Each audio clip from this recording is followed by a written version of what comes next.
previous class. We took the class. I did my 35 hours. I never heard of them again. I found Thank Phil you, on. Caroline. Caroline, your voice is a little bit on the low side. Is that better? Is it just me or Her so? voice is just No, soft, your I voice think. is I really have a soft soft. Yep. voice. I'll use my cheerleader voice. But what I was saying is that there was some time had gone by when I took the first class, and then I was on YouTube just poking around, and I heard Phil talking about PMP, and I listened. I don't know. It felt like it was like 30 minutes or so, and then he says, "Well, and if you want to know more," and I was like, "There's more? What?" Okay, so I jump on, and literally, he didn't drag me across the finish line, but he just gently nudged and encouraged me when I felt like I wanted to give up. He's like, "Nope, you can do it." And Roy, between the two of them and the study group, I made it through. And then I And went and got the PSM. So did you hear what she said? And not only did she get PMP, she went ahead and got the PSM. Roy, you know what that exam does to people. It's not an easy one, is it? It's not an easy exam, but it's a good one. It's a good one to have behind you. So well worth it. Absolutely. Well, we've spent another 30 minutes doing great stakeholder engagement. My buddy Roy was on a clock, but we've been agile, Roy. I mean, they should give us 10 out of 10, right? We're going to stay I'm just here to behind. support, Phil. Yeah, we're going to stay behind, but I really want us to jump into what Roy has to share. Roy, how do you want to do this? Because you know, we could either go the book route for those folks, but the book route is never my favorite because Roy always does better without the slides. Do you want the slides, Roy, or do you want to blow up the bridge? Which one? So we could use slides for a guide, but you know how I am, Phil. I prefer just talking. Let's do it. So I saw a question from Charlene. Yeah. When you join the study group, just it organically forms. Yeah. When you sign up, are you automatically set up with, yeah. Do we get, so you exchange phone numbers? Yeah, the team, you exchange phone Yeah. numbers. But hey, you have to come for the immersion first. Roy and I, we created this immersion thing where you go through a mixture of agile and predictive on the same day. Okay, so just show up and everything else will take shape. Now we're going to jump into this world of agile. I'm really excited to introduce again my buddy Roy because as a result of Roy's direct influence, not only did I finally understand what Agile was all about, but now I train Agile courses to companies, nothing but Agile. In fact, one of the universities out in Texas said, Phil, no, we don't want you to talk about that predictive stuff. We don't want to talk about PMBOK. No, we've had enough of that. Come teach us Agile. So as a result of their request, I wrote a book, Applying Agile to the World of Construction and Linear Environments. All right, my friends, you've been listening to one of our previous PM 360 episodes. It's a pleasure to be speaking to you this afternoon, wherever you're from. Thank you, my buddy Robert, for chatting in. Robert, I hope you're doing well. Always a pleasure to see you on these calls. This is a very rapid, I know it's holiday season. I know everyone's doing their Christmas shopping and wrapping and putting up, the Christmas tree and the decorations. And I'm not going to keep you too long. But this is extremely important. I know some of you are already PMPs, but I want to ask you one thing. Share this video with people who are looking to break into project management. This will be the best Christmas present you could give anyone because in the next 30 minutes, I am going to distill for you the secrets of how I, a reject from the interview at DHL, my very first interview, how I went from that to working for some of the top organizations in the United States and the world. Honeywell is well known. Motorola is well known. They don't need any announcement. General Dynamics, if you're in the world of defense and space and aero. I've worked for those companies, but it didn't start off like that. It was a very difficult journey, my friends. I started off clueless, just like some of you who are going to be watching me. clueless and not knowing how to break in. I'm going to go through my trajectory, how it started. But if there's one thing I want to drop for you, don't give up. Don't give up. I did not give up. I was trying to break into project management. I would apply to jobs. I would get one interview out of maybe 100. The DHL one was so important and I bombed it. But I didn't stop learning. And this is one thing I can tell you. If I was going to give you my 3-step formula, I'm going to give it to you right now. And everything else is going to be gravy. Number 1, don't give up. You want to get into project management? Keep moving forward towards your target. But it's hard when you don't have a target, right? So number 2, keep learning. I am going to teach you a few things tonight. And I'm also going to have a hands-on workshop, very quick. I am going to show you how to get on to the job boards. And I'm going to give you some insights as to how to apply for project management jobs. And that's going to be the 3-step magic formula. Don't give up. Keep learning. Apply, apply, apply. And as you apply, make sure, hey, this is important. Make sure you can use a project management tool. Did you hear what I said? Make sure you can use the project management tool of importance. Whether it's Microsoft Project, whether it's Primavera, that one's hard. Whether it's ClickUp, Asana, Smartsheets, whatever it is that the company has in that job description, make sure you can use it. You might be fortunate to see, we want someone really good in Excel. Well, maybe you're good in Excel. They want you to use Excel for the project management piece. That's it. Okay? So I know some of you need to fly off. It's okay. Those of you who are going to stay to the end, you're going to get a ton of value because I ain't going to waste your time. I'm going straight to the point. So let's jump straight in, my friends. This is Project Management Career Jumpstart. This is my way of paying it forward. I've been in the world of project management for a while. You are listening to a previous webinar with my buddy Roy Schilling, who is my Agile coach. You'll soon understand what Agile is all about when you hear me talk about Agile. But Agile is just another flavor of managing work, getting stuff done. But let's jump straight in, okay? So, section 1. In this section, we're going to cover the ever-evolving answer to project management. And the answer is very simple. Project management is a journey.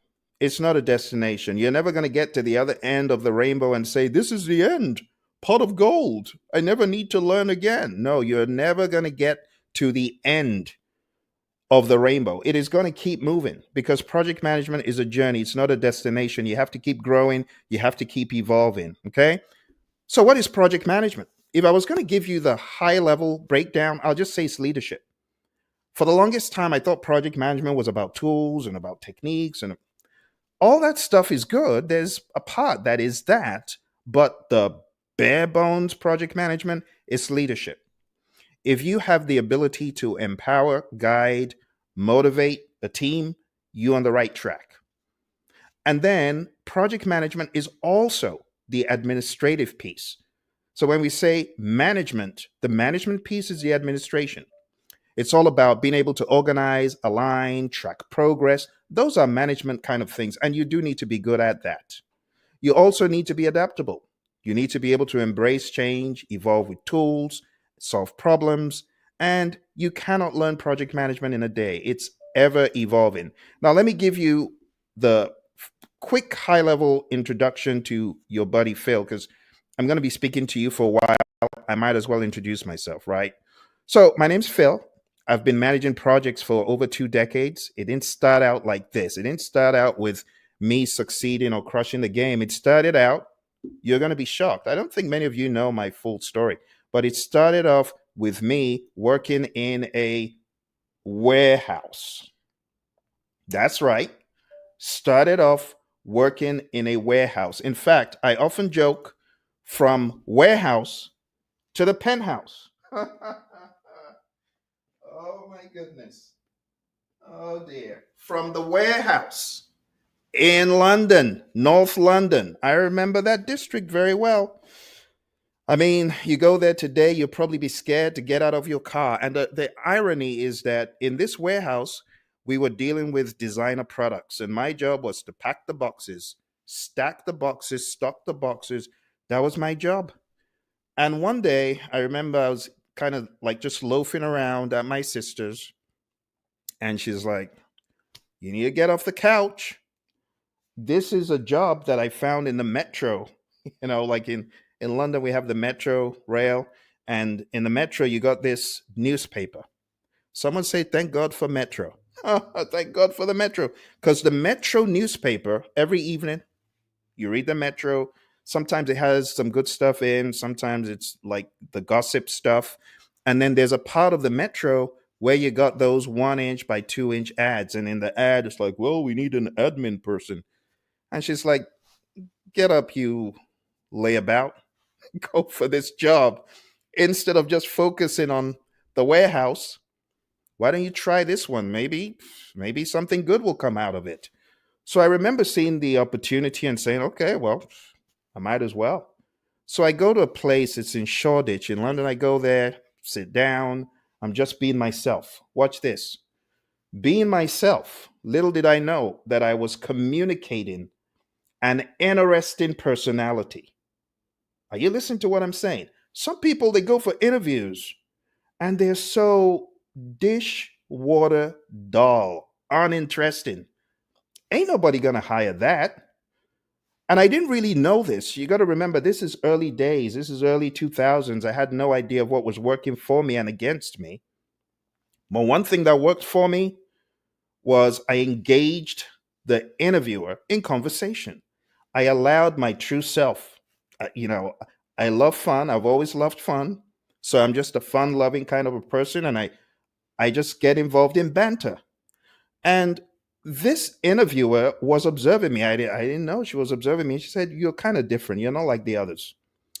I'm going to give you the best job possible." She goes through her little list and then she gives me a piece of paper to show up the next day. I get back to my sister's and she's like, "Wait a minute. What? This is where you're going?" And I really didn't understand her bemusement until I got to the place the next day. Talk about pomp and pageantry, gold staircases. I'm telling you, this building, it looked like it could pass for a 5-star hotel. This was my new job at a place called Salmon Smith Barney, the heart of London in Victoria. When you talk about wealth and the seat of power in the United Kingdom, we're talking about the banking industry. And I'm not talking about the crummy banks. I'm talking about Salmon Smith Barney, Travelers, Citigroup, Citibank, that whole umbrella. The umbrella, the red umbrella.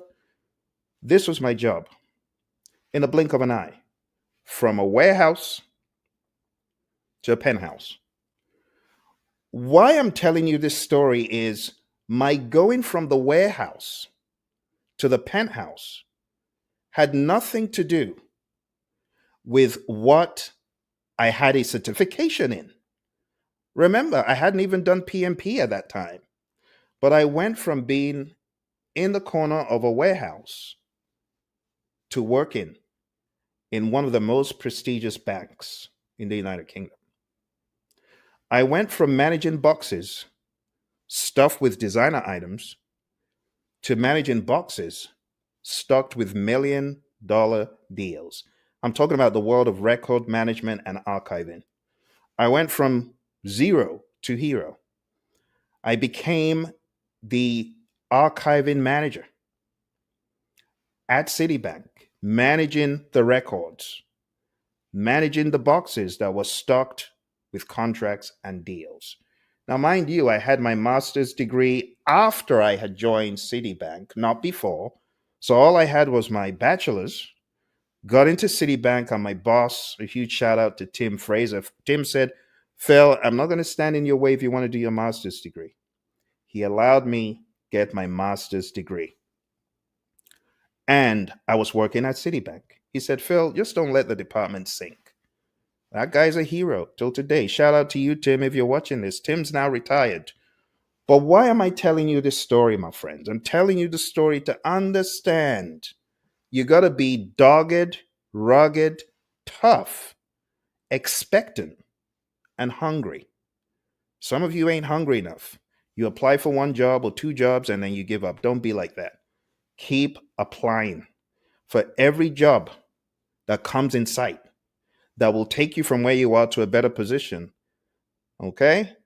And that's the beginnings of my story, from warehouse to penthouse. But that's just the beginning. I'm going to tell you more about the story, but that's me. You're also in this presentation going to come across my buddy Roy, because I'm going to bring Roy back on to talk about Agile.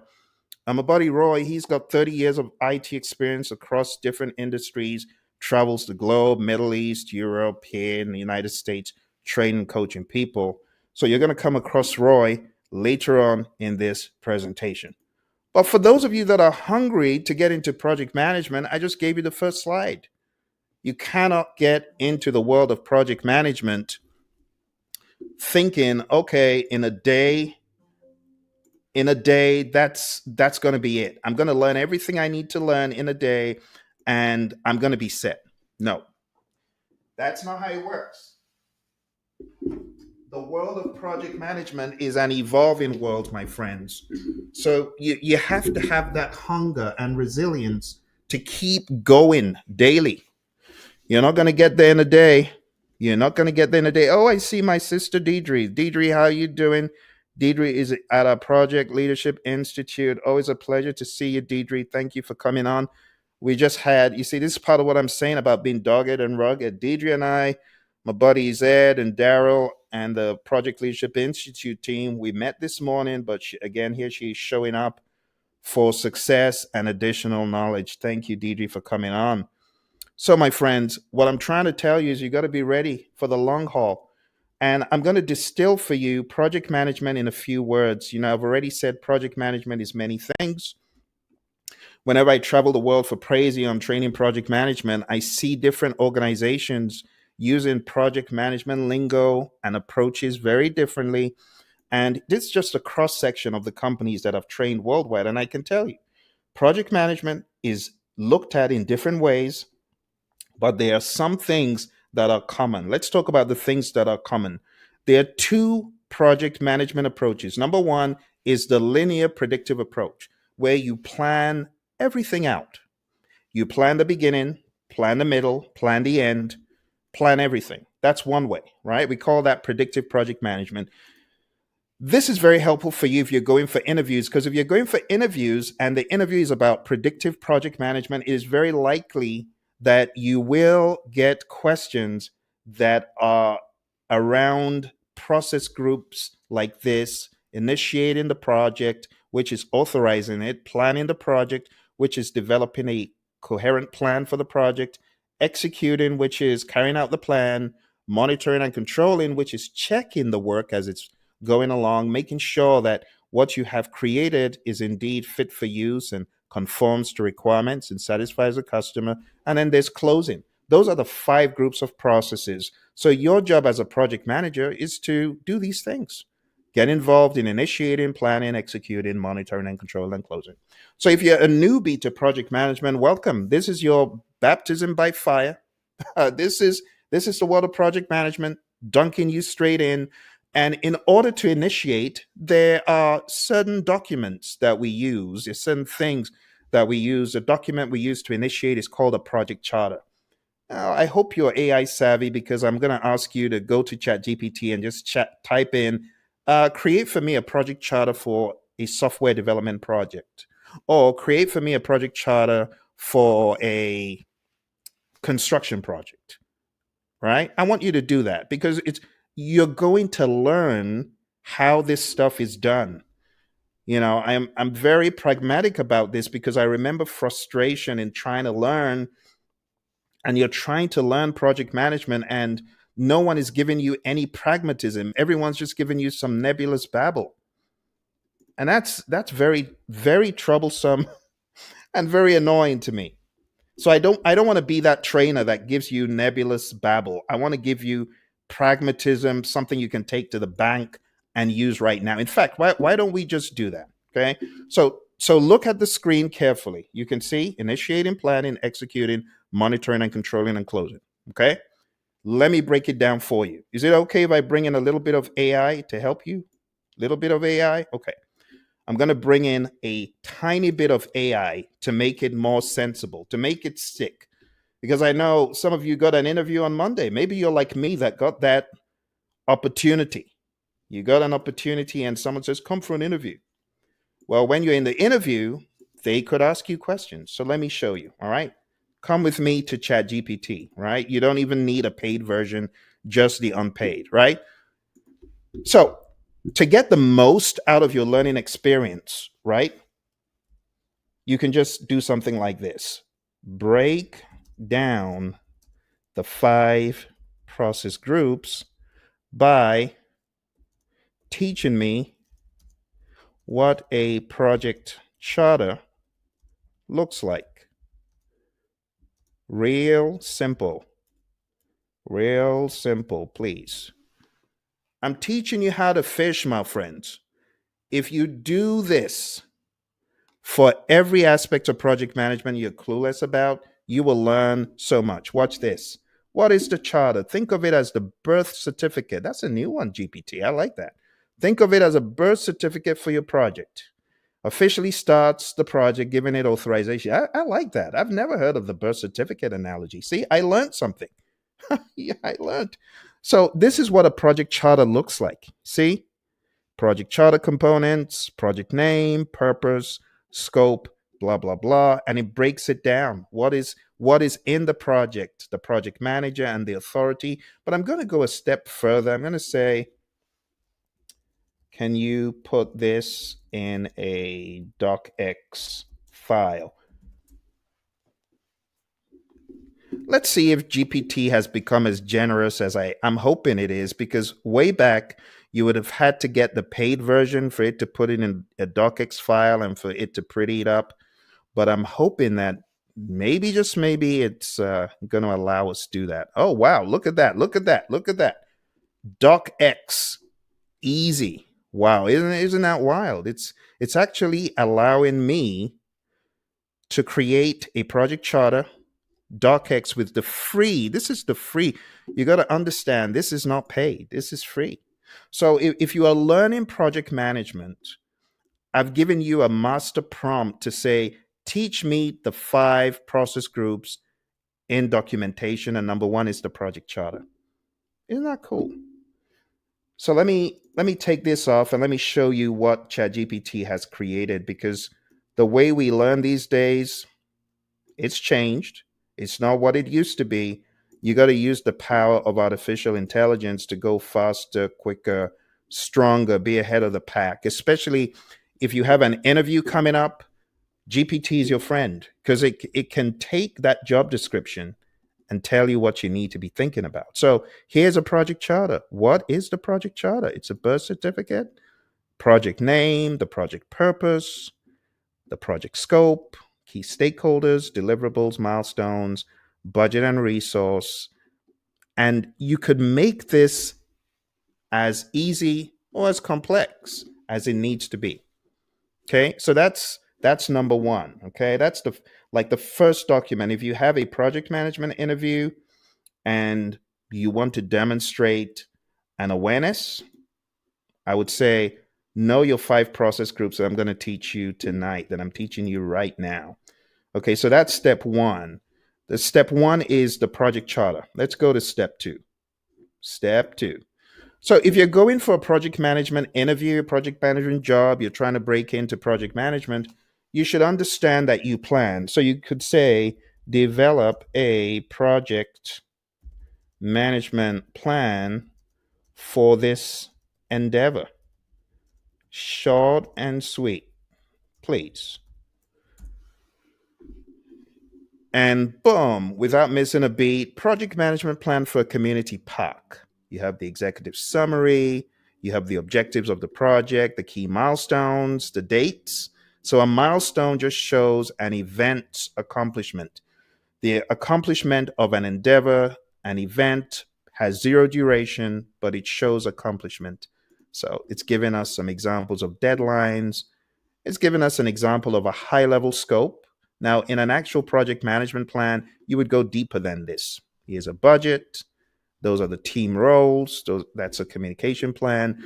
So, like in my career, I've worked in different project management jobs, everything from creating a project management plan and a project charter to actually getting the team to understand the work and execute on the work.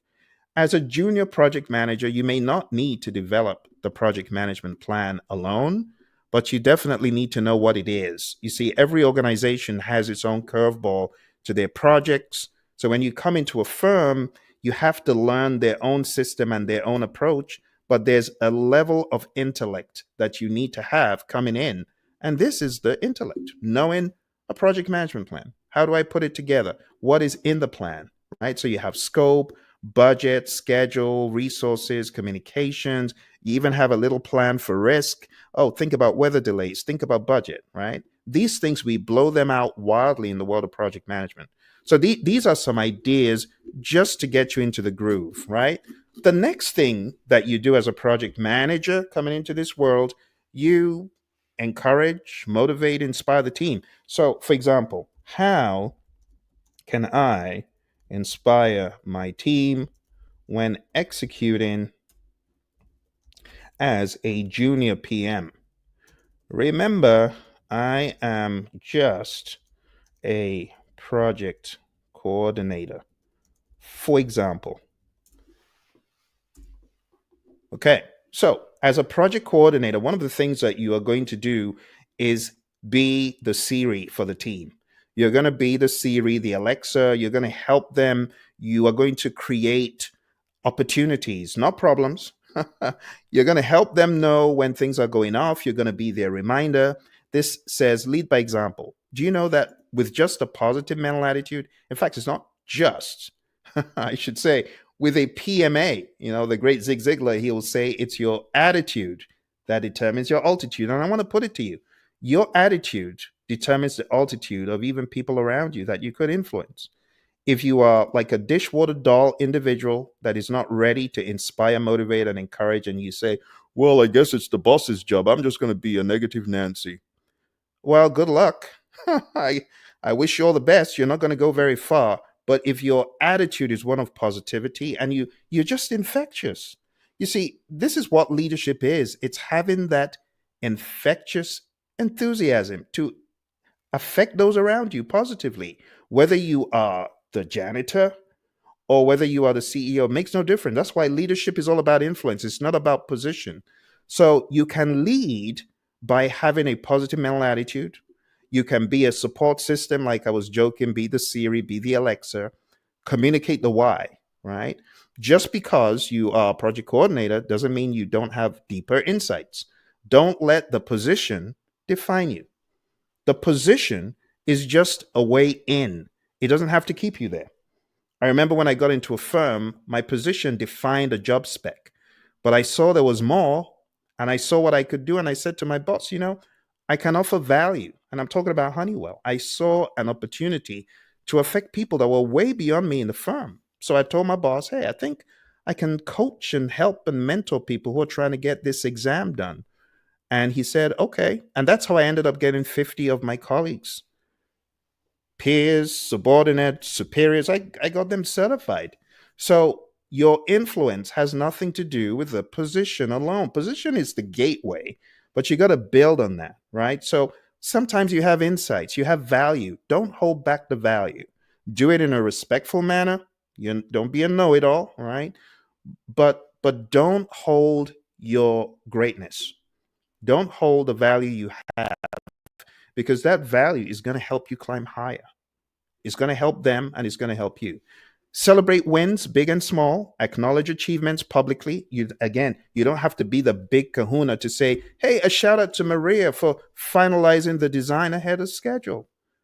Just be you, right? Your greatness will shine if you're a positive mental attitude kind of a person. Number 5, foster collaboration.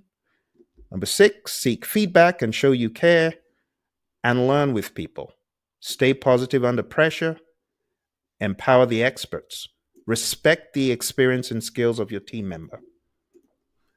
Defer to others. Hey, Deidre, you're the expert on this. How do you suggest we tackle this? Recognize potential and encourage growth. This is another story of how you can harness the power of leadership. I was working on a project for this firm in the world of oil and gas, and I got to a brick wall and I couldn't move the ball any further. I, as a project management professional, I would have expected I had the answers. But when I didn't have the answers, knowing how leadership worked, I challenged one of my team members to take the ball from me and see how far she could go. Took the ball, found a solution. The solution did not come from me. And this illustrates that you need to recognize that there's potential in everyone. It's another trait of a great leader. So I know you might just be looking to get into project management, but you're also getting into leadership territory. So get ready to lead. It's all about leadership. So we've talked about the project charter, the project management plan. We've talked about executing with a positive mental attitude, right? And then you get into monitoring and controlling, where you're checking, you're inspecting. It's a culture. Do a Google search, do a chat GPT, teach me Kaizen, Kaizen, right? Have it teach you about Kaizen. Kaizen is about continuous improvement. Have that mindset to continuously improve, okay? And lastly, in project management, we close out the project or phase in the project. So over the past few minutes, this is kind of like a trial by fire because I just dunked you straight into the world of project management. I know many of you have not been in this world before, but I am hoping that this quick course is going to help you. Let's jump back into the concept of process groups because there's still a lot more I have to share before I jump off the call. Okay, so hopefully I can take it up a notch and go even quicker. So process groups, right? We've talked about initiating the project, planning the project, executing the project, monitoring and controlling, and closing the project. Those are the 5 process groups. I haven't taught you the knowledge areas. So let's break this down further. Imagine the 5 process groups of initiating, planning, executing, monitoring, and controlling, and closing are a house. Inside the house is the value. You got the structure, but there's further value in the house. You know what's in the house? Within these process groups, you have different areas of knowledge. The first area of knowledge is integration, being able to coordinate effectively everything that's moving on the project. The second is to understand what needs to be done. That's scope. The third is schedule. Come on now, you know what schedules are. If you've been in any kind of school, elementary school, high school, you know about schedules. You know when the clock rings 10, you better be in that math class. When the clock rings 12, you better be in the English class. When it rings 2, you better be getting ready to pack your bags, depending on what school you're in. But schedule is all about the timeline. Schedule is like one of the easiest. And schedule, the reason why schedule excites me is this is how I broke into project management. I was able to learn a scheduling tool called Microsoft Project. And by this time, I was kind of almost like languishing, just waiting. You know, it's like that hungry coyote that's in the shadows. The first thing that appears is going to chase it. The very first thing that came my way after learning scheduling was an opportunity to work in an engineering company to be a scheduler. I was ready. Are you ready? Do you know a scheduling tool? Can you use a scheduling tool? And this has nothing to do with, oh, I'm a PMP or I'm like, no, forget that stuff for now. That stuff will come later. But for me, that wasn't the first thing. You know, the first thing that I did that got me inroads into this company where I then built my career from there, it was the ability to schedule with Microsoft Project. That was it. I put my resume out there within, I know it's going to shock you, but it took 9 months to get that gig. In 9 months, I got a gig for Microsoft Project, and it's probably the defining gig for my career because when I got into this firm as a scheduler, that's where I met my mentor, Mary Hirschner. And Mary said, Phil, you would make a good PMP. But it wasn't until I got into a firm that had a knowledgeable individual that could direct me that my career took off to the next level. So I'm encouraging you, put this on your to-do list. Learn Microsoft Project. Learn Microsoft Project. Do it.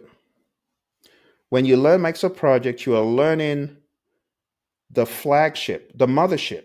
You're learning the tool that has been around for eons, been around for longer than I have even been in project management.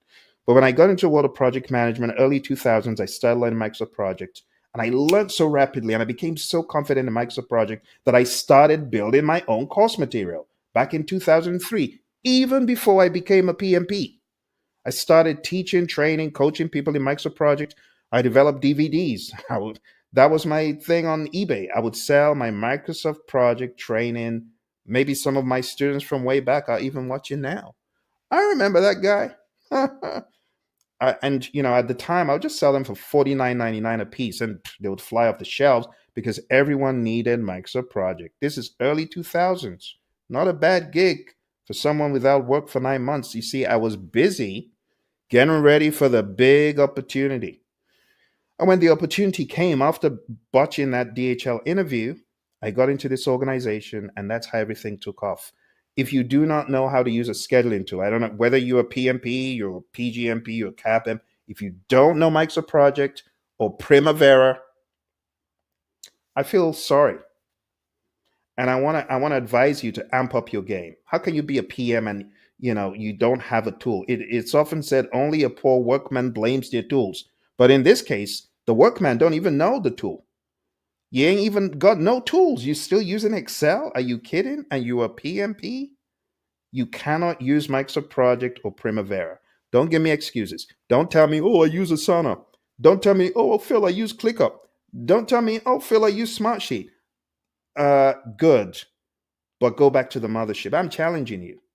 I'm trying to make you uncomfortable because with discomfort comes growth, my friends. So don't give me all that ClickUp, Asana, Monday.com stuff. With all due respect, those are the tools of today. I understand. But the reason why I'm asking you to learn Microsoft Project, if you are a PMP or a CAPM or a PGMP or PFMP, is this is the holy grail. So a lot of these other tools, let me go a little bit advanced. Is that okay? A lot of these other tools, they do not have a very good, clear path for Slack flow leads and lags, not to mention earned value management, not to mention CPI and SPI and the whole 9 yards. If you truly are a project manager and serious about your craft, I want to motivate you. I want to challenge you. Stop deferring to the tools that are cutting out a lot of our profession. Understanding Slack and float and leads and lags. Okay, I don't want to scare anyone. I'm going to stop that narrative.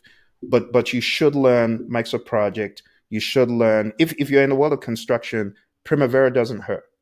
I actually have a very good Primavera trainer. If you are interested in learning, I'll send him your way. But for those who are just getting into scheduling, learn Microsoft Project.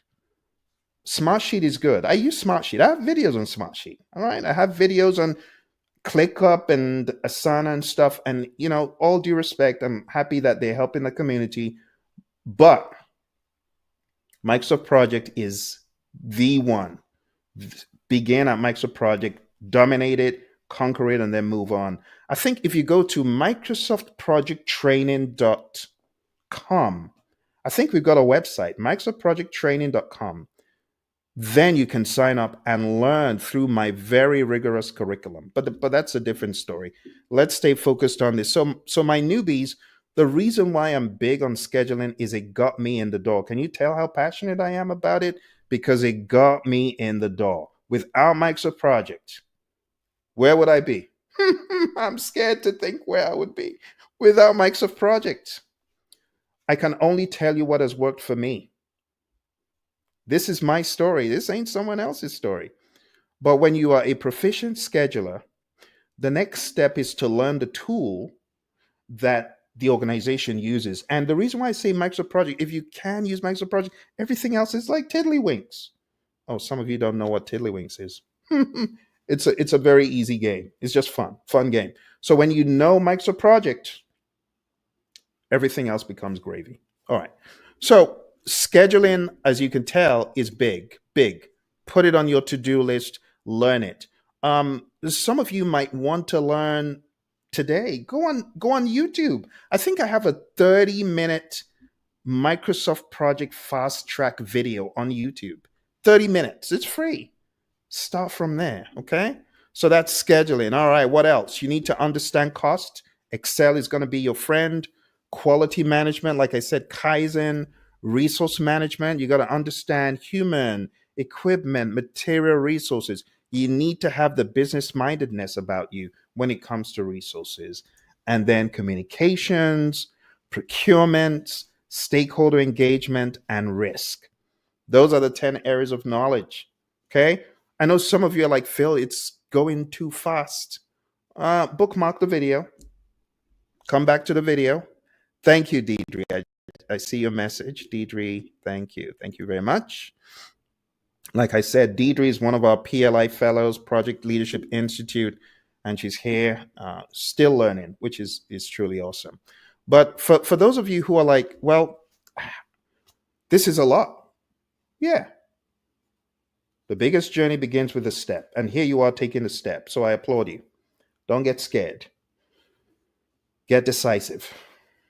Get eager. Get even hungrier, right?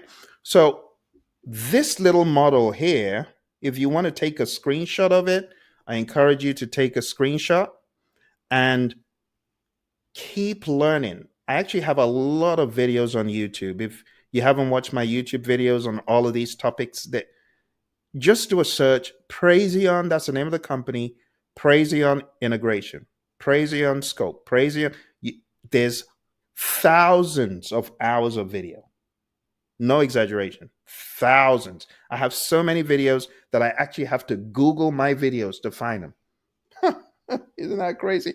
I think we're going on 3,000 plus videos. And many of these videos, I'm talking about long videos.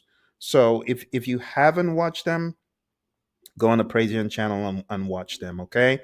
But newbies to project management, these are some of the variables that we're dealing with. So in the very first slide, when I said, what is project management? It's a very long answer, isn't it? I'm still on slide 1. I'm still on slide 1. But let's pick up the pace a little bit, okay? As I said, early in my career, I did not understand what project management was. But learning Microsoft Project revealed that project management is about leading the team and supporting smarter people through a schedule towards shared goals. So you might feel, oh, I feel I'm not good enough in project management. Look, you are going to get the opportunity. Listen to me, my friends. Listen. Let me give you some hope. Let me speak from experience. I know I may not look very old, but I've been around for a minute.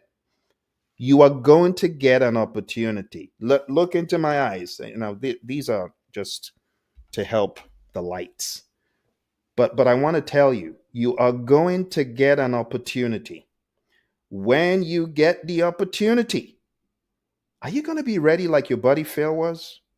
Or are you going to be like, oh, where are those books Phil talked about? Where's that video? Is that going to be you? Don't let that be you. I need you to be ready. When opportunity knocks, as my mentor John Maxwell would say, it is too late to prepare. Now is the time to prepare. You will get the opportunity. Are you going to blow it or are you going to bring it? You will get the opportunity. I want to be positive and tell you the opportunity will come. But some people aren't ready for the opportunity. And they're like, wow, I don't think I can. I got to let it go. Don't let the opportunity go. I want to give you some hope. Some of you in 2025, you're looking to amp up your game. You're looking to amp up your game. If you're like me, let's be honest, we're humans. We need money to survive.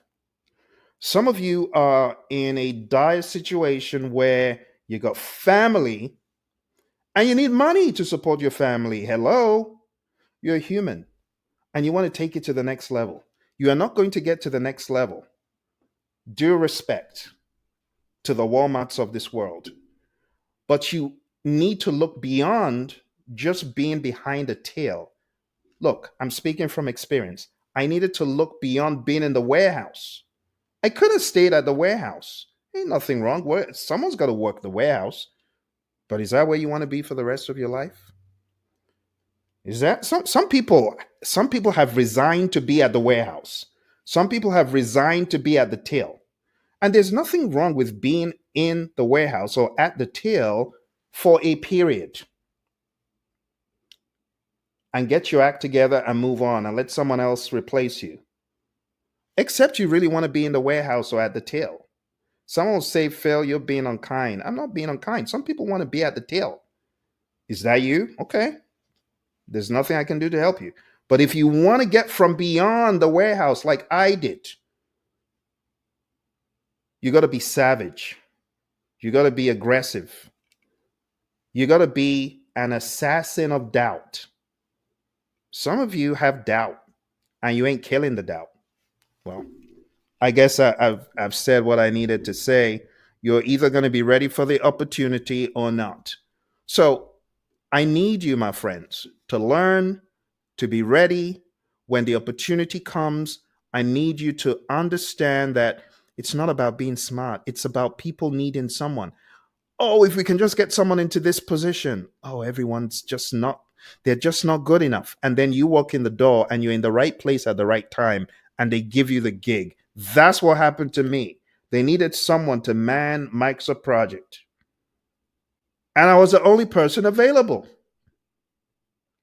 who had the chops, who had the lingo. Sometimes all you need is the lingo. That's all you need. I remember another interview later on in my career. I went to the interview and I'm flipping the lingo left and right. Bear in mind, I'm not a PMP at this time, but I'm starting my journey as a PMP and I've got such great command over the language.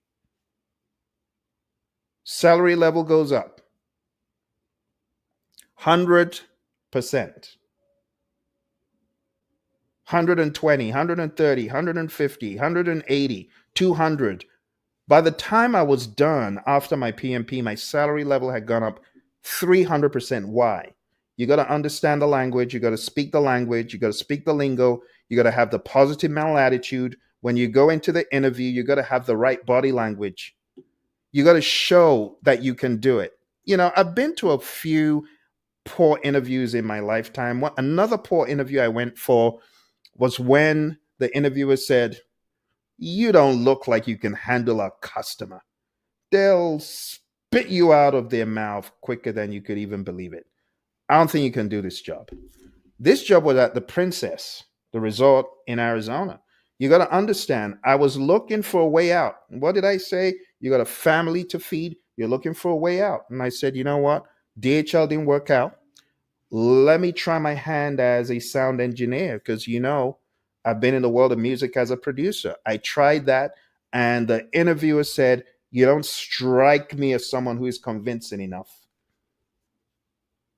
Our customer will spit you out of their mouth. Then he asked me, "Do you know about WebEx?" Mind you, this was 2003. WebEx? I was like a deer in the headlights. The opportunity came and I did nothing with it. So that was another botched opportunity. You get what I'm saying, my friends? Sometimes all it takes is for you to be the person they're looking for a role to fill. Sometimes it's just you against yourself. And if you cannot win, there ain't going to be no opportunity. That's it. It's going to go away. All right, let me move on. Section 2, going into the tools that transform careers. Like I said, this is what I've already spoken about. Just reminding you, scheduling tools are important. I am very passionate about Microsoft Project. Smartsheet, Asana, those are good, but I would rather you learned Microsoft Project first. Knowing the right tools can open doors. I shared my story with you, right? Microsoft Project landed me my first major project management gig. And when I say project management, I mean raw project management, managing programs of lines and lines of scheduling, thousands of lines. Microsoft Project schedules that will make you lose weight when you see them. But I was hungry, as the great Les Brown says. I was hungry. I wanted change. So when the interviewer said, "Can you do this? Can you do that? Can you?" Yes, yes. Can you fly a man to the moon? Yes. I'll fly a man to the moon and back. What Elon said he could do to Mars, I'll do it. I was that hungry, my friends. Hungry as can be. So when the opportunity came, I delivered. I delivered. I said yes. And you know what? I put myself in an uncomfortable situation and I learned. And I learned, and a huge shout out to Mary, my mentor, because she kept teaching me, showing me the ropes. And because of Mary Hirschner, I'm where I am today. Because she showed me, Phil, this is all good, but I think you'll make a good PMP. Took the PMP exam, the rest is history. We'll talk about that later on. All right, my friend from Facebook. Thank you very much for coming on. Awesome, awesome, awesome to see you. I want to thank you for always showing up on the Facebook page, and those of you watching on Instagram, thank you for showing up on Instagram as well. Always a pleasure to see all of you. Absolutely. If you've got any questions, by the way, feel free to chat them in. I'm taking questions, as I go through this curriculum. So the truth about Microsoft Project, a single tool can set you apart and it can demonstrate immediate value. Okay, moving on to section 3, certification and growth. Building credibility and expertise through certifications. Now, before you get all mad and jump off the call, because I know some of you, you're like, Phil, are you crazy? That's $675. I ain't got that money to do a certification. Wait. Back up. I want you to listen to what I have to say. I am not asking you to take the PMP exam. No, because I know you're thinking that's what I'm going to do. Oh, he may want to. No, it's not PMP. No, no. You're saying, okay, Phil, but is it CAPM? No. I want you to, first of all, take one of the most inexpensive, listen to what I'm saying, inexpensive value for money training that will give you a micro certificate of completion. That's all. For under $100. But when you take that course and you have a micro certification that offers knowledge, you will be better empowered than I was. I don't want you to go for an interview like I did at DHL and I just botched it and it was horrible. I still have shivers. The other day, I was speaking to a family member and I said, remember that interview that I went for at DHL? And guess what? Hey, I found Jerry's card. Jerry was the interviewer from hell. You talk about an interviewer that will ask you every question under the sun, those that make sense and those that you ain't even heard of. And oh my goodness, I cannot believe this is Jerry's card. So I immediately go on LinkedIn and I my goodness, talk about reliving a nightmare. And I thought, well, Jerry would not believe I am now a PMP and Prince 2. But my interview with Jerry was from hell. But you know what it did? It encouraged me. It showed me I know nothing. And it's a good place to be. It's a good place to be. It was like being bathed with an awareness that I needed. I needed the awareness that I did not know as much as I thought I did about project management. So when I talk about certification and growth, I'm not about spending hundreds and thousands of dollars. I know many of us don't have that kind of money. But The opportunity that I want to share with you is on the 4th of January, 2025. It is a micro certification, 4 hours long, but I'm telling you, you are going to learn more than you would learn in a lot of PMP, CAP, and prep courses. Why is that? Because we're going to be teaching you about the pragmatism that you need to jumpstart your career.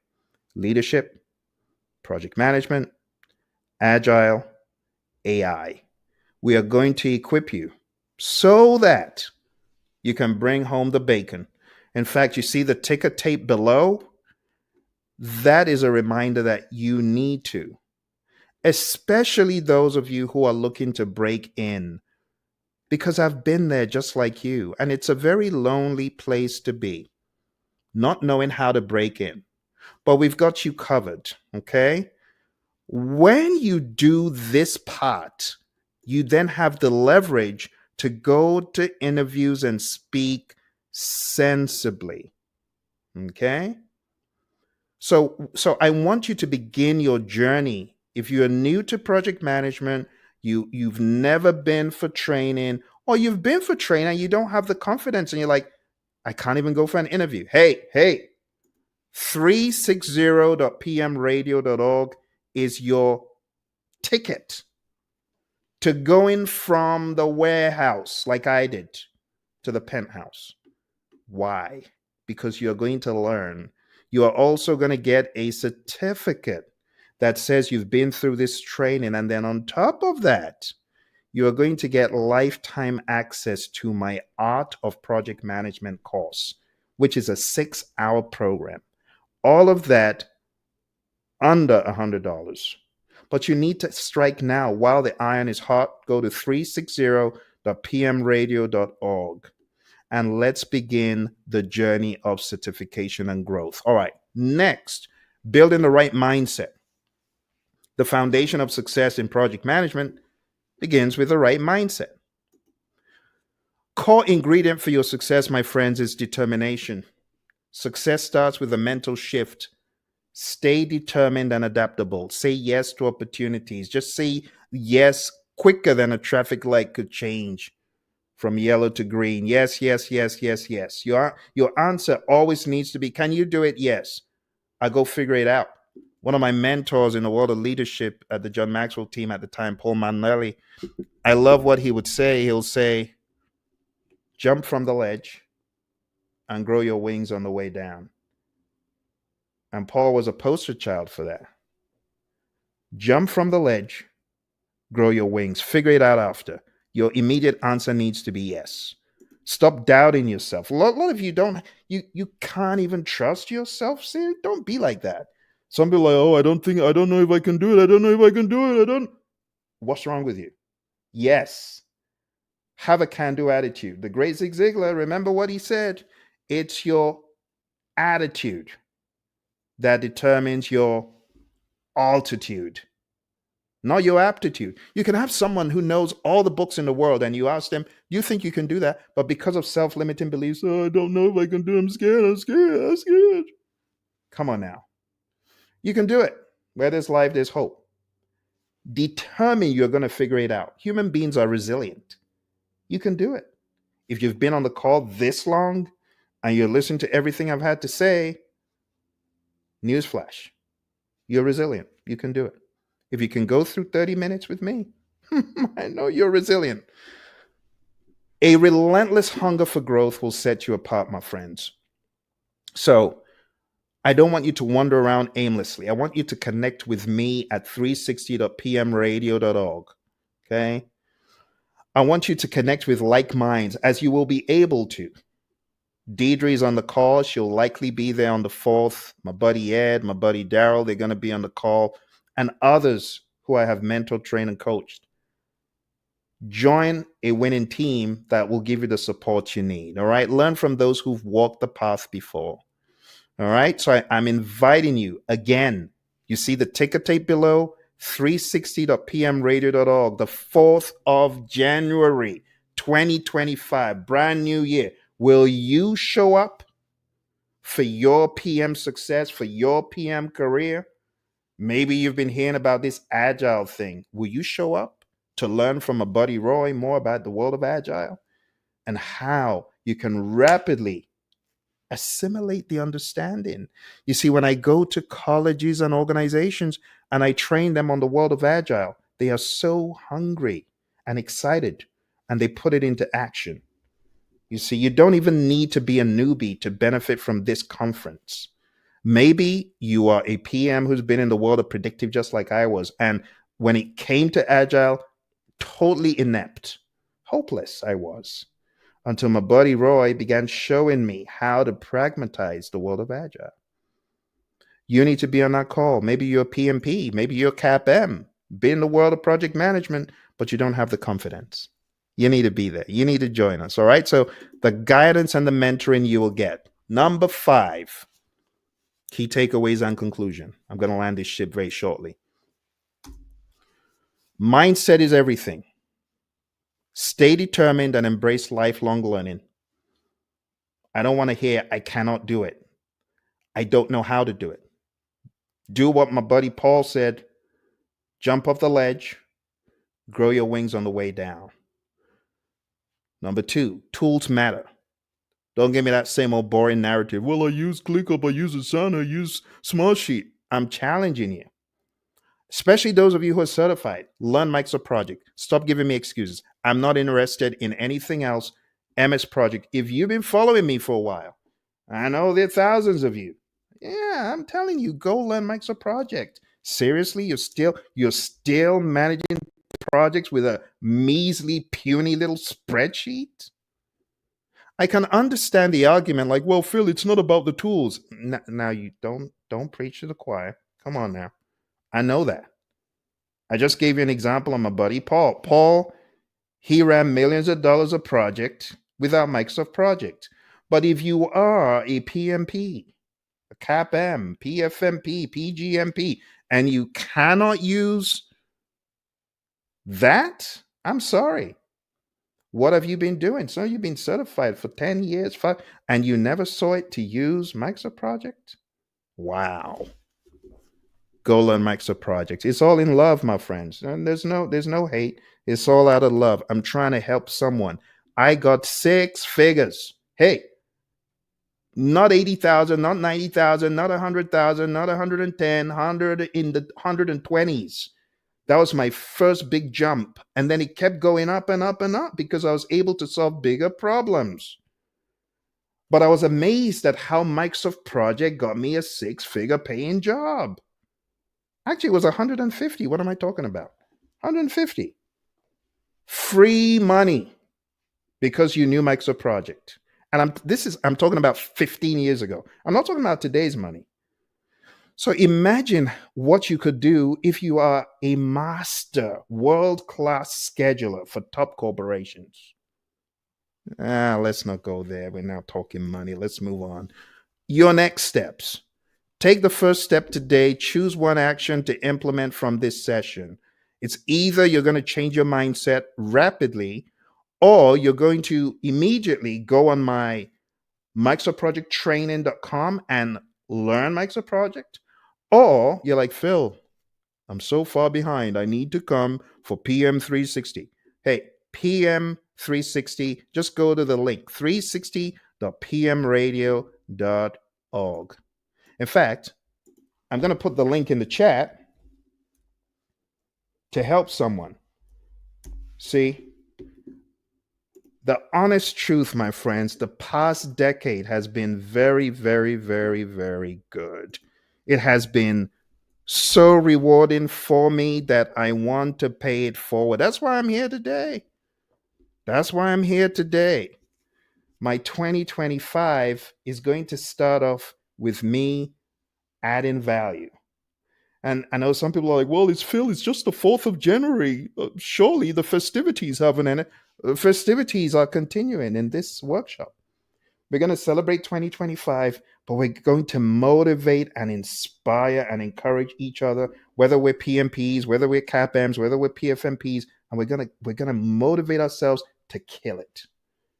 Because we got to kill the mediocrity first, and then we got to kill the game. You know what I mean by kill the game? You gotta eat what you kill. Well, we're gonna kill the game and we're gonna eat it. We're gonna have a big old feast. And that needs to be your mindset for 2025. Stop taking prisoners. I need you to amp up the game and be wild and aggressive and hungry. How long do you want to be behind the till for? Hey, how long do you want to be in the basement, in the warehouse? Those of you just come in, I told my story how I went from the warehouse to the penthouse. But it was lesson number 1. Be hungry, be aggressive, hungry, aggressive, chase the opportunity, and live. When you go for the interview, breathe. They are watching you. Your body language, your facial expressions, your tone of voice.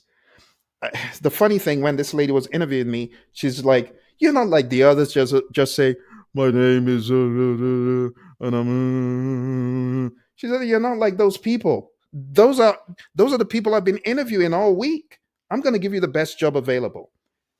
And her name is Karen. And I just, wherever she is, I know Karens usually have a bad connotation because of the name, but this Karen was different. She saw the greatness in me, but I was ready. And as Les Brown says, I was hungry. I was ready to bring it. And the moment they let me in, that was it. The moment I got into Citigroup, my world began to change. But it started off with a PMA. I didn't go to that interview deflated and I'm just here to apply for a job. What do you have? No, I was alert. I was active. I was alive. I was excited. And I want to encourage you to be the same. Okay. Thank you, my friend. One of our friends chatted in. Wild, aggressive, and ready to attack my career. That's it. You got to be in alpha mode. That's it. You got the memo, my friend. You got to be in alpha mode. I encourage everyone who is ready to get into that alpha mode, that Zen mode. Let's have a lovely Christmas celebration and New Year, but let's not get so carried away with the festivities that we lose sight of the target to kill the game, target to get to that next level, my friend. You can get to the next level. There's a seat for you at the table. The question is, will you take the seat or will you keep shooting yourself in the foot? Okay? The next steps, my friends, next steps. Practical action to begin your journey in project management. I want you to stay determined, stay curious, be open to learning, embrace opportunities. Even if you're unsure about the outcome. Some people, they're so scared, they let the opportunity go. I'm like, my goodness, why did you do that? Well, I wasn't ready. It couldn't have cost you anything to at least try. A growth mindset is the foundation of project management. I need you, those are my PMPs, those of you who are certified already, choose a scheduling or collaboration tool to master. If you're done with Microsoft Project, go for Smartsheet. If you're done with Smartsheet, look for something else, ClickUp. It's also good for your PDUs, remember? So go to MicrosoftProjectTraining.com if you're trying to learn Microsoft Project. Those of you who are certified, that is, as PMPs and CAPMs, build personal schedules. Scheduling is the holy grail for me. Like I said, community guidance and acceptance, a community that's not going to ask questions, that's going to welcome you with open arms. You're going to have mentorship. You're going to have growth. You're going to be able to get to higher levels working with my buddy Roy and I than working alone. And I did promise I was going to bring Roy on the call, right? The thing is, you probably want to jump off soon, but I am going to put Roy. Of Roy's influence, I've written additional books on Scrum leadership, which Roy helped me train. So without much ado, I want you to welcome my coach, I call him my agile genie in a bottle, Roy Schilling. I don't know how to follow all that, but thank you, Phil. I appreciate that. Right. I'll step out of your way for a few seconds. Yeah, you got it. All right. Jump in. Let's go. Let's do it. Okay. So again, welcome, everybody. I love this group. This is such an enthusiastic group. it makes the job of, talking through these topics so much easier because you react, you're actually asking questions, you're engaged, and that makes all the difference. If you don't engage, you're not going to learn, right? And I don't enjoy it. So, let's enjoy this together, right? All right, so let's talk about some of the core concepts. Leadership has changed substantially over the course of the past 10, 20, 30 years. It's a completely different world than it used to be. And I think it's important to recognize that so many things have changed in business that you have to change leadership style. The technology moves a lot faster. The world moves faster. Social interactions, social media, the world is smaller in a way. And you can't just do work like we used to do years and years and years ago. I mean, we all remember, and we probably still have organizations that are like this, where you're working in an organization and it's a very top-down, hierarchical. The boss says do something, so you do it, right? Well, that's fine if you want compliance. If you want to tell people what to do, you're going to get compliance. They will do what you tell them to do, and you are not going to get any more than that, are you? Right? Now, today, you need a lot more than just compliance. You need more than people just doing what they're told to do. You need people to think. And they're not going to think if you're telling them what to do because they've got someone else to think for them. And the interesting thing about that is if you build that environment where you tell people what to do, they become used to it. They almost don't like thinking for themselves anymore. They'll sit there and wait for someone to tell them what to do and do nothing or get distracted, or they're on social media or whatever it is when they should be producing value for their customers. But they won't because they're not told to do something. Now, that doesn't work anymore, right? It just doesn't work. That model is gone. It should not be anywhere anymore, right? And unfortunately, it still exists. So what we're really looking for, what we really see in that kind of model is more management than leadership. Management is about telling people what to do, about directing, that sort of thing. And let's be honest about that. Sometimes management is valuable. When people don't know what to do, sometimes they need to be told what to do. And that's okay, right? We need management and leadership. But let's not confuse the two. They're very, very different things. Management is good when people don't understand, when they don't know what they're doing, when they're confused, when they're afraid. Manage, right? Guide them, tell them what to do. That's okay. With the intent of getting away from that as quickly as possible. So you move into more of a leadership style. Now, leadership is very different than management. Leadership is not about telling people what to do. It's more about asking them. It's about giving clarity, giving that vision, that direction. Here's where we want to go. This is why we want to go this direction. And then finding out the best way to do it. Let's face the reality. When you're in an organization, if you're a leader, you're supposed to be hiring people smarter than yourself.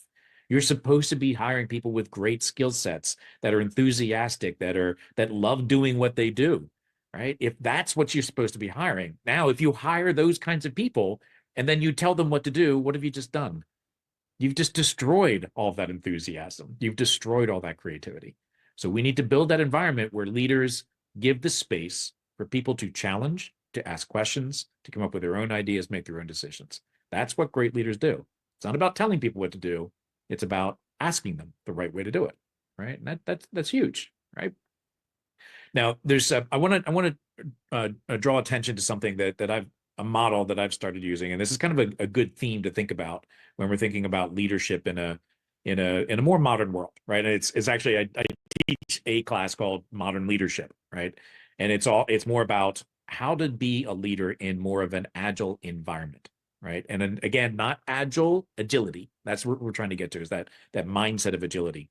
There's a model that I like to use. It's kind of a metaphor. It's a really simple one. It's called tight, loose, tight, right? And the basic idea with tight, loose, tight is that you're tight on your vision, on your clarity, on your goals.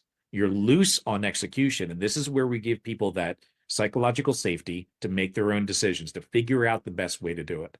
And then you're tight on monitoring and expectation of results, right? So tight on clarity, tight on results, loose on how we get there. And this gives people that creative freedom to decide the best way to go, okay? Now, there's lots of different things to think about when you're a leader in these kind of spaces. Let's back up a little bit and let's talk about something called Theory X and Theory Y. All right, Theory X is the more traditional leadership style. It's more of a management style. And that is a basic assumption that people don't want to do their jobs. That if you leave them alone, they'll just wander off into the woods and just not pay attention and not do their jobs, right? That's what we tend to think in Theory X. So, and maybe sometimes that happens, right? We do need to recognize that not everyone behaves in a way that we want them to, right? So that's Theory X. Theory X assumes people aren't going to behave correctly. Theory Y is much more about giving people the space to do their job, right? Assuming that people want to do their jobs. They want to produce value. They want to contribute to their organization. And then you, as a leader, you need to give them the space to be able to do that, right? And that's an important aspect. So we want to be Theory Y, right? Theory X is kind of dying out, fortunately, and Theory Y is where we want to get to. But I'm sure in your careers, you can think of a lot of Theory X managers, right? A lot of people, especially larger organizations, they're so hierarchical. You don't disagree with your leader, with your manager. You do what they tell you. Now let's talk about some of the reasons that this Theory X kind of exists. There's traditional training that a lot of managers have gone through, and that traditional training is much more about telling people what to do. And let's talk about in relation to project management. Relationship to project management. Think about traditional project management. It's about control. Traditional project management is controlling budget, to controlling scope, to controlling schedule. Now, that's not a bad thing for traditional management, but when you're also applying it to the people, that's not a good thing, right? Traditional project management is about control. And especially traditional project management was invented to control those kinds of projects that have physical things like, equipment and machinery and, materials that are for building, for construction, things like that. That's what traditional waterfall was built for, controlling those kinds of things. Well, in a modern world, we're dealing more with knowledge work, right? And knowledge work, it's a lot harder to control that. In fact, you really can't control it, right? It's very, very difficult to do that. You can't control knowledge work. So that's a different model. Now, instead of being about control, we really need to be more about flexibility, about giving people space to invent, to be creative, to be innovative, right? And that's the space that we want to give. So move over into that other space, give people the space. Now, there's some things that are required, right, in order to make this work. If you can't just put a bunch of people in a room and say, go do stuff, right? That's not going to work, right? So you need some things. And one of the most important things that you need to give in that space is clarity. That's number one. You got to give clarity. So in order for people to know what they're building, to know where they're going, you need to give them clarity on the goal. Define those goals, define the vision. Where are we going? Why are we going there? Set that clarity, and then people will know what kinds of decisions to make. You give them the scope of what we're trying to accomplish, and people will be able to give good decisions, knowing that they've got the clarity of the vision, right? That's incredibly important. Now, having clarity is good, right? Got to have that clarity. But the second part of this is that you also need the technical skills in order to accomplish the goal. So now that sounds like a simple statement. You need the technical skills, but it's a little more complicated than that. Yes, you need the technical skills. And if you don't have the technical skills, then you need to go get them. So one of your jobs as a leader is to make sure that you have an environment where people are capable of getting the skills necessary to be able to do those jobs. You cannot build this kind of a utopian environment if you are not unwilling to train people, if you're unwilling to give them the time and the space to learn new things. And that's part of this also, right? Traditional project management, not just project management, traditional management in general, it is maximizing that person's work, right? Maximizing how many things they're producing, keeping them busy at all times. Their focus is in staying busy. And what we want to do is shift to a focus of delivering value. So there you can see where the traditional concepts are really at odds with a lot of these things that we're talking about. Delivering value, space to learn, psychological safety. If you're following a traditional approach, it really flies in the face of some of the things that we're trying to accomplish in this new space, right? So giving your team the ability to learn new things, giving your team the ability to experiment and to fail, that psychological safety is incredibly important.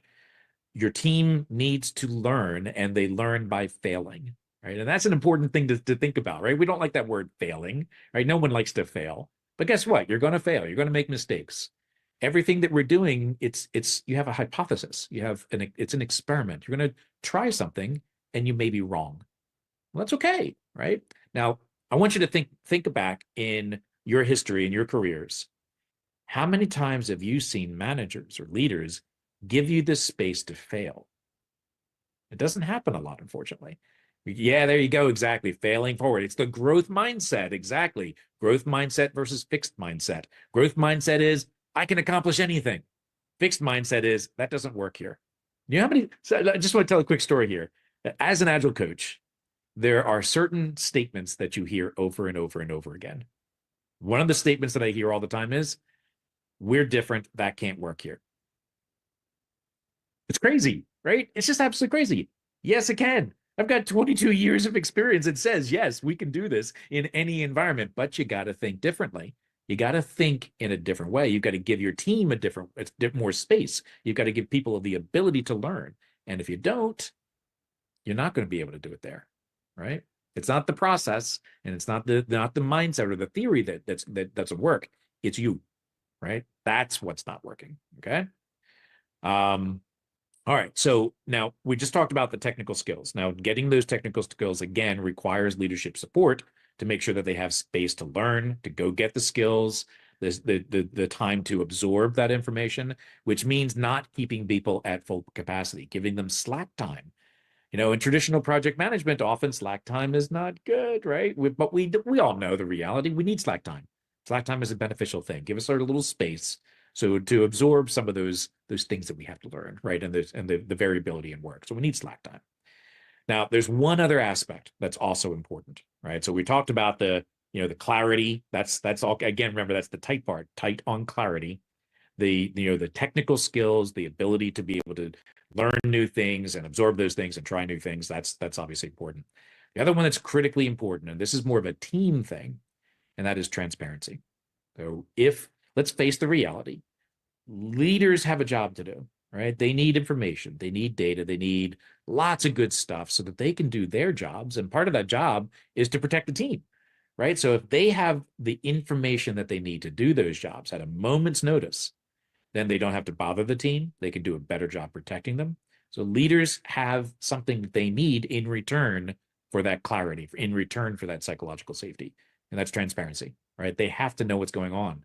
So there is an absolute responsibility on the team that they have to be transparent about what's going on, right? So that means anything that's happening, good, bad, really bad, whatever it is, they have to be open about it. They have to be honest about it. They have to raise their hand and say, I've got a problem. I need help. Be okay with escalating at the appropriate time, right? We're not escalating everything, but don't be afraid of escalating. Don't be afraid of saying you've got a problem. Now, let's put that in context for a minute. So those three things, we've got clarity, we've got the psychological safety to learn and do new things and try new things, and the transparency of what we're doing. Again, tight, loose, tight model, tight on clarity, loose on implementation, and tight on the results. We need to see those results. Just take a moment and reflect on what do you think is necessary to create an environment where that's possible. And think about your leaders and leaders that you've worked with. Maybe you've experienced that kind of an environment before. Hopefully you have, right? Because I can tell you, it's a lot more fun than that other environment, right? Making decisions for yourselves is a lot better, right? It's a lot more enjoyable. But think of the environment and what it takes to create that. It's not easy. Now think about the organizational challenges that are going to get in your way in creating that environment. Think about things like, often senior leadership, they want to know every minute that someone's working. They want to know exactly what's going on. They want to know, how come this person estimated it was going to be 3 days and it took 5? All of these things are going to be in contrast to creating this environment. And this is one of the biggest challenges that we have in doing transformational work. The organizational behavior, the organizational scarring that's occurred over the years prevents leadership from allowing the teams to do their jobs, right? They can't get out of the way because we have all of these policies that stop us, right? And that means that this environment, it's easy to talk about these things and it feels really good that we have these, emotionally aware, emotionally intelligent, psychologically safe kind of concepts, but implementing them is really, really hard. It is incredibly difficult. It is the single biggest thing that stops transformations from happening. It's not about process. The processes are easy. It's not even really about the people, especially the teams. It's not about them. They're not the ones causing the problem, usually anyway. It's usually our senior leaders. It's about our policies. It's the way that we're set up our organization to be structured and rigid and not allowing these things to happen. It's like, it's okay. You go ahead and do what you want at the team level, but we still want our TPS reports, right? We still want these strict, results coming out.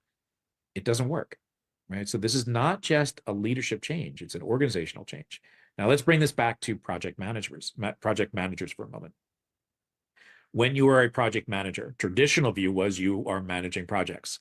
You're, all those things that we talked about earlier, you're doing project management work. Well, that's changed now too. Project managers are leaders. They are considered leaders. So you are not just managing a project in this space. You are also leading organizational change. You're evangelizing. You are marketing your successes, marketing the transformational things that are happening. You're more than just a project manager. And if you don't accept those responsibilities, you'll do okay. You'll bring projects in. Great, good for you. But where are you going with that? Where's your growth, right? You need to be viewed as the leader in that space and not just someone that's going to get projects done, right? I want to pause on that for a moment, give people time to reflect. And Phil, is there anything that you would like to add at this point? I'm just soaking it all in, Roy. I've missed my daily Roy dose for a while, so I'm just soaking We it haven't all done this in. in too long. We need to do this more often, right? We need to, absolutely.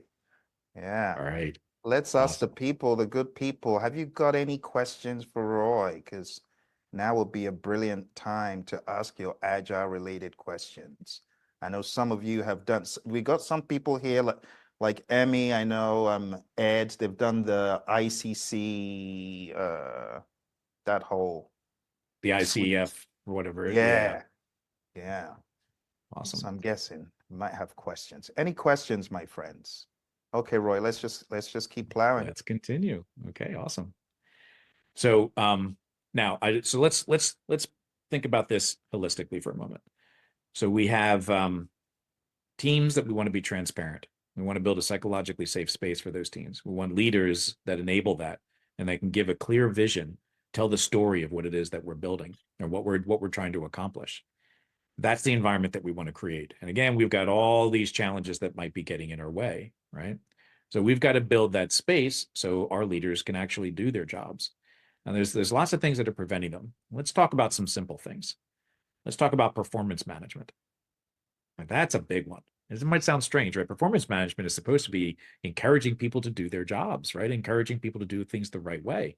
Well, unfortunately, our performance management techniques are often very traditional ways of measuring performance. They're more measuring about how many things you've produced, your capacity. Are you at 100% capacity? How many hours do you work? Do you know how much that matters? Nothing. It's useless, right? How many things you produce? I could not care less.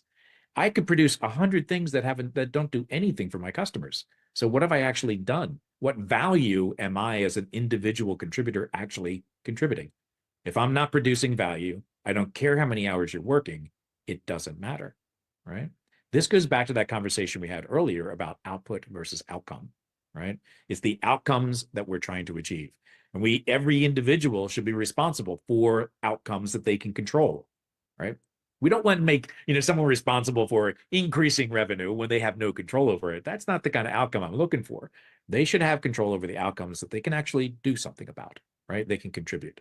Now, output is important. We mentioned that a little bit earlier also. The number of things you produce, it is important. But again, it's only important if those things you're producing are contributing to the value. That's what we're going to be looking for, right? So performance management is a challenge, right? We got to measure people in a different way. We have to measure people more on their contribution rather than how many hours they've worked, right? So a lot of these traditional concepts are ingrained in organizations, especially larger ones. They're ingrained in these organizations and they're incredibly difficult for us to change, okay? So again, I want to bring it back to project managers. You're on the front line. You're in the middle of all this. You're talking with stakeholders. You're talking with teams. You are a great conduit for those kinds of conversations. to help our stakeholders start to understand the challenges that we are putting in front of the teams. Great stuff from my buddy Roy there. Let's advance a little bit ahead and then we could come back. But I want to address a question that we got from one of our listeners right now from T1000. Let's bring the question up on the screen. And the question is, I've been a PM for about 6 years. I have PMP and ACP. What should I try next? Brilliant, brilliant.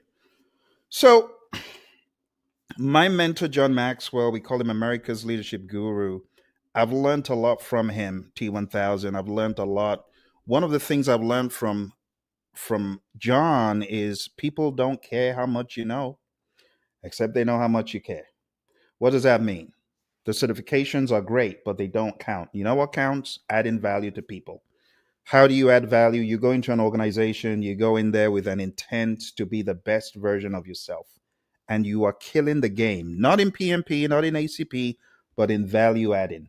You see, this is the dilemma about being PMP certified. In fact, very recently, I wrote a couple of books that I made available for free to the project management community.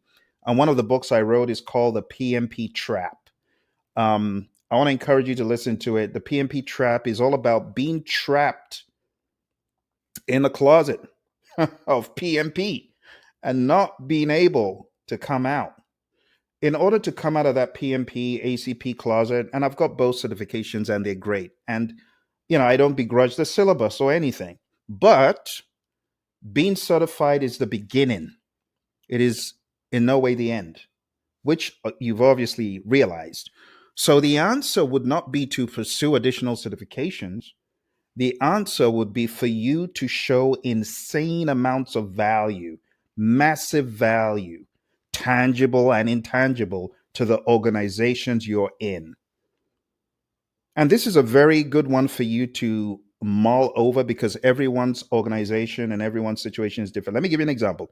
So I had gotten certified. I was a PMP. I was now at Honeywell. My job, I was enjoying it. I was living the life. 6 figures, earned value management, one of my favorite topics. But it wasn't enough. You know why? Because like you, I was like, what next? And I've got this radar that's always going, what next? What next? And the moment I lock in, I'm going to blow something up.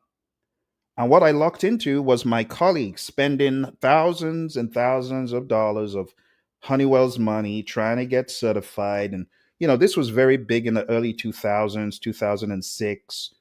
In fact, one of the things management said is if you don't get certified, no senior project manager role for you. So we had a lot of my colleagues, superiors, subordinates, peers trying to get certified. And I realized there was a need. So what did I do? I asked my boss, can I help these people? How are you going to help them, Phil? Well, if I had some kind of forum to coach and train and mentor them, mind you, not my job.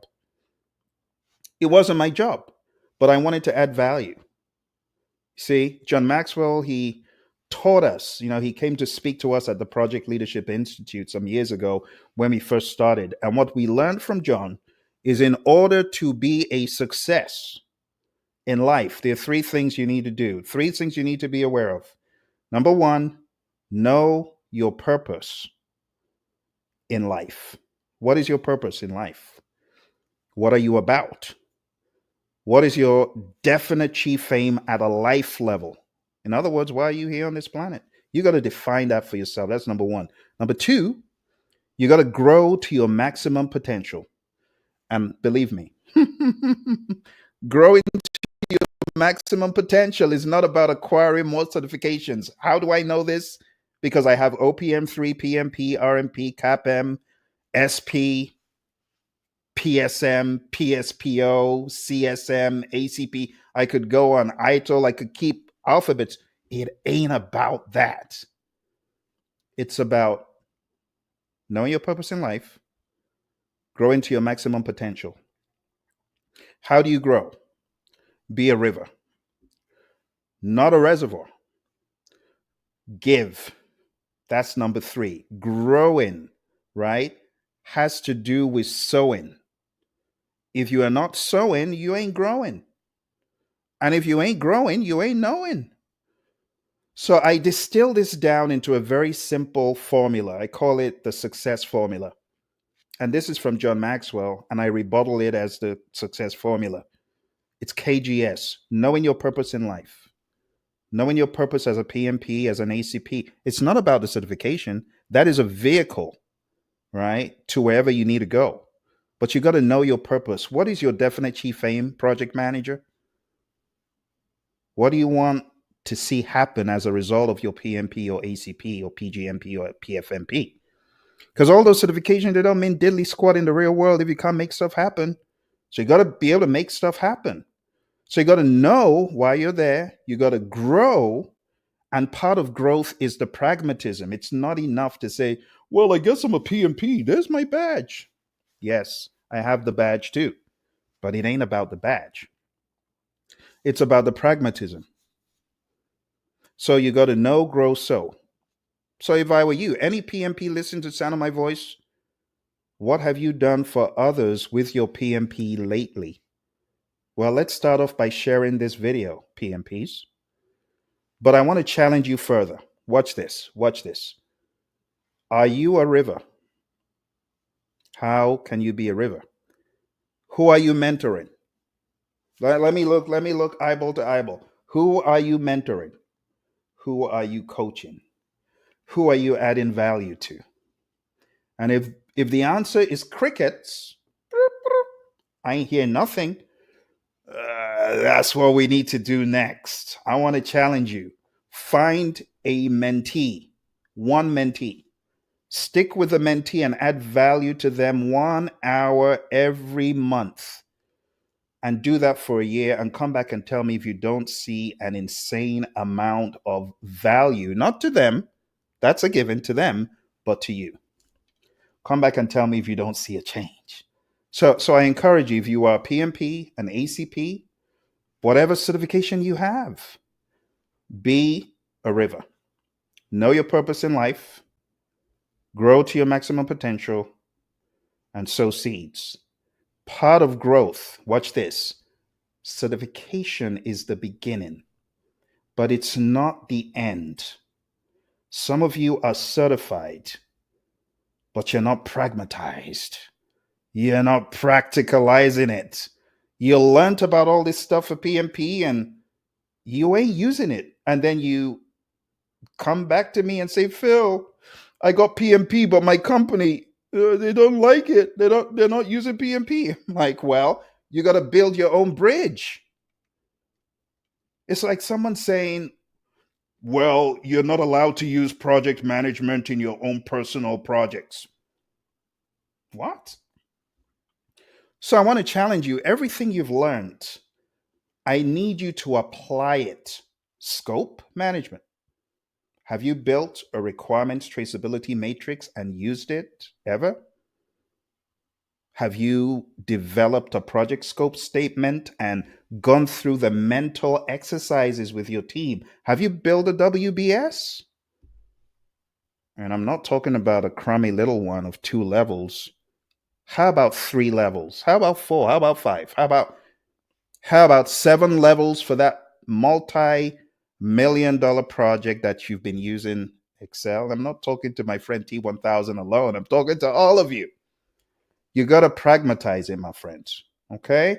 So take what you know, share what you know, apply. Oh my goodness.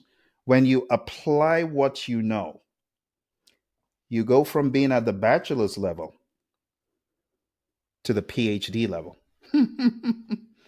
Some people aren't applying what they know, and they will always remain just that, paper.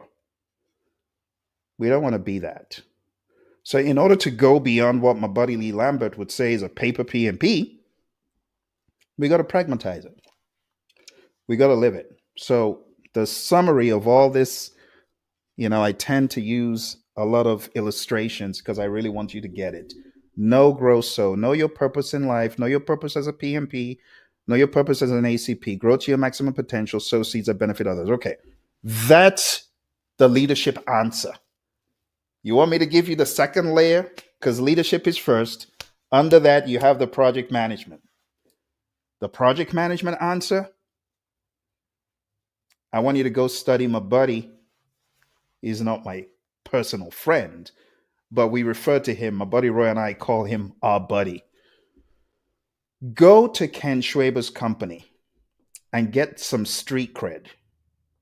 You know what I'm talking about? Get some street cred. You saw Caroline came on in the beginning. Caroline is one of our PSMs. Now, part of the rites of passage for my students, when you become a PMP, that's the beginning.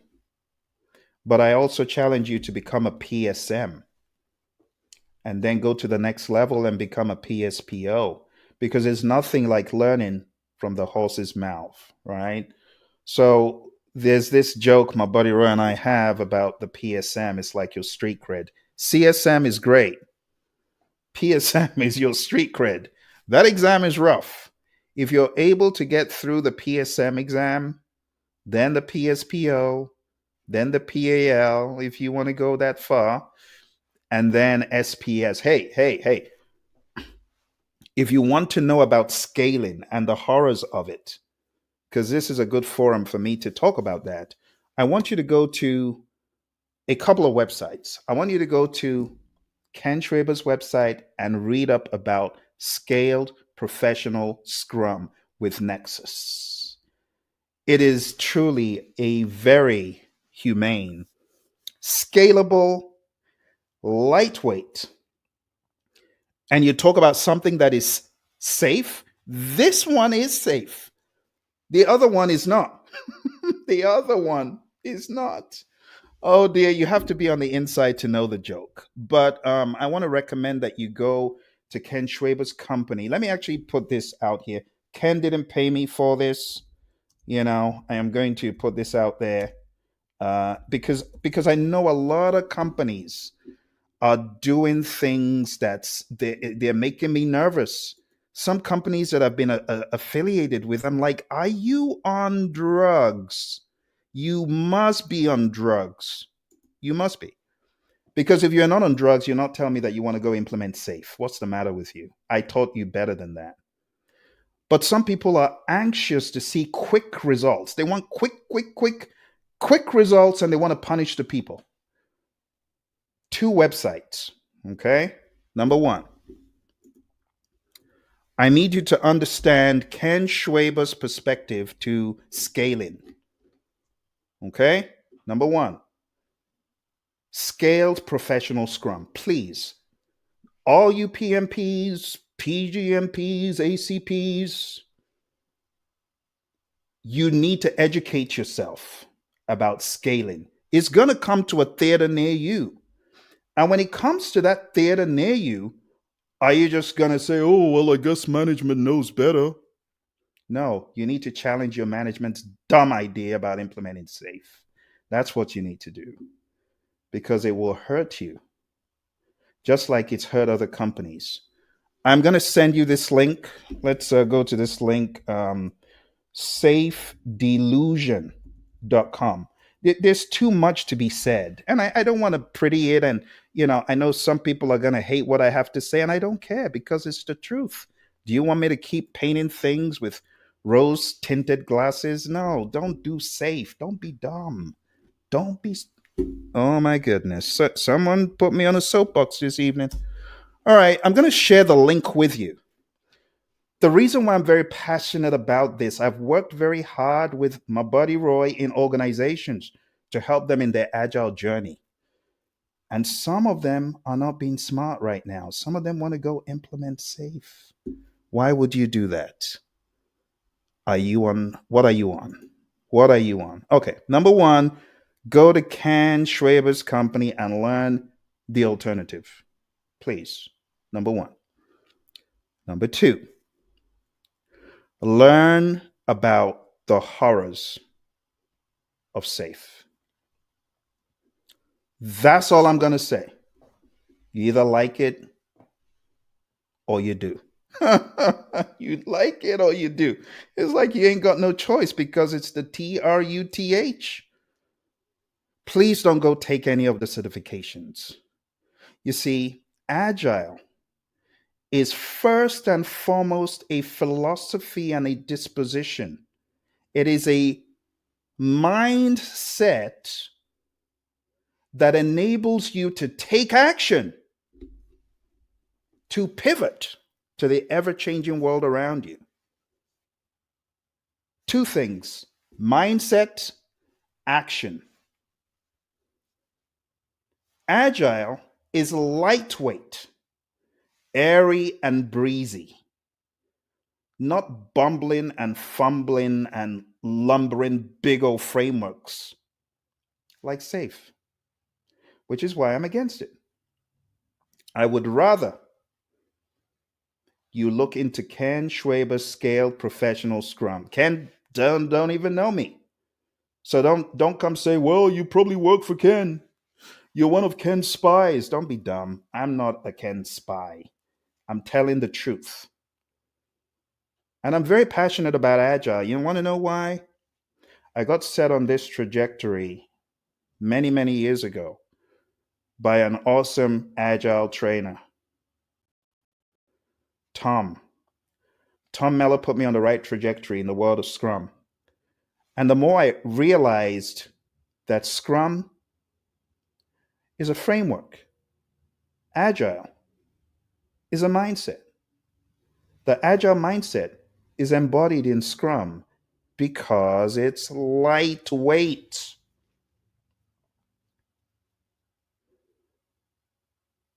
SAFe is not lightweight.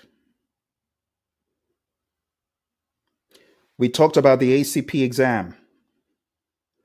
The ACP exam has been pretty great until they are beginning to introduce stuff that is making it not airy, breezy, lightweight, humanistic.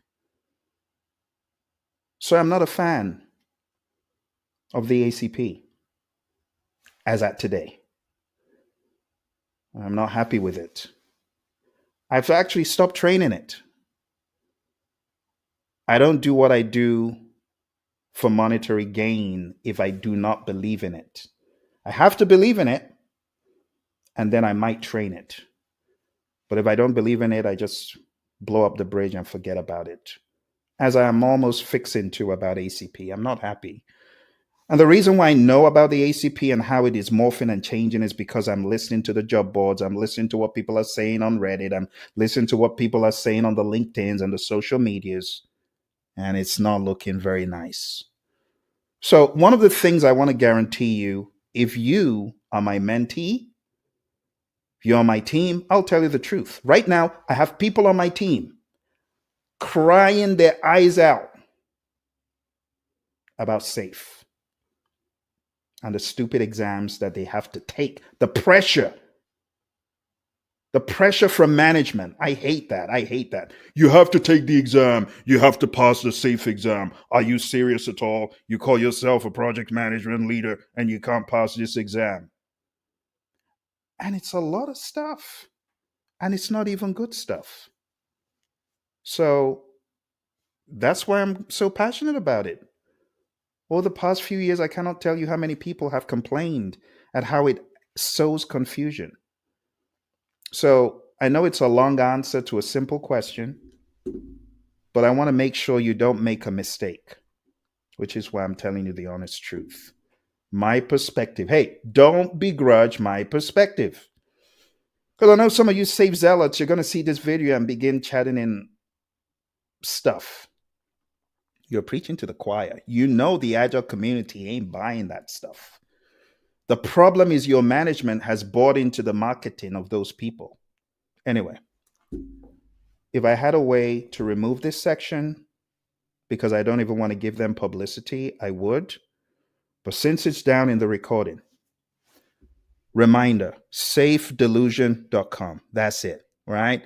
Read the article. Everyone from the Air Force to well-known Fortune 500s have tried it. And, okay? That's that about that. I don't take prisoners, whether it is the world of PMI, I tell it like it TIS is. I'm not going to sugarcoat it, right?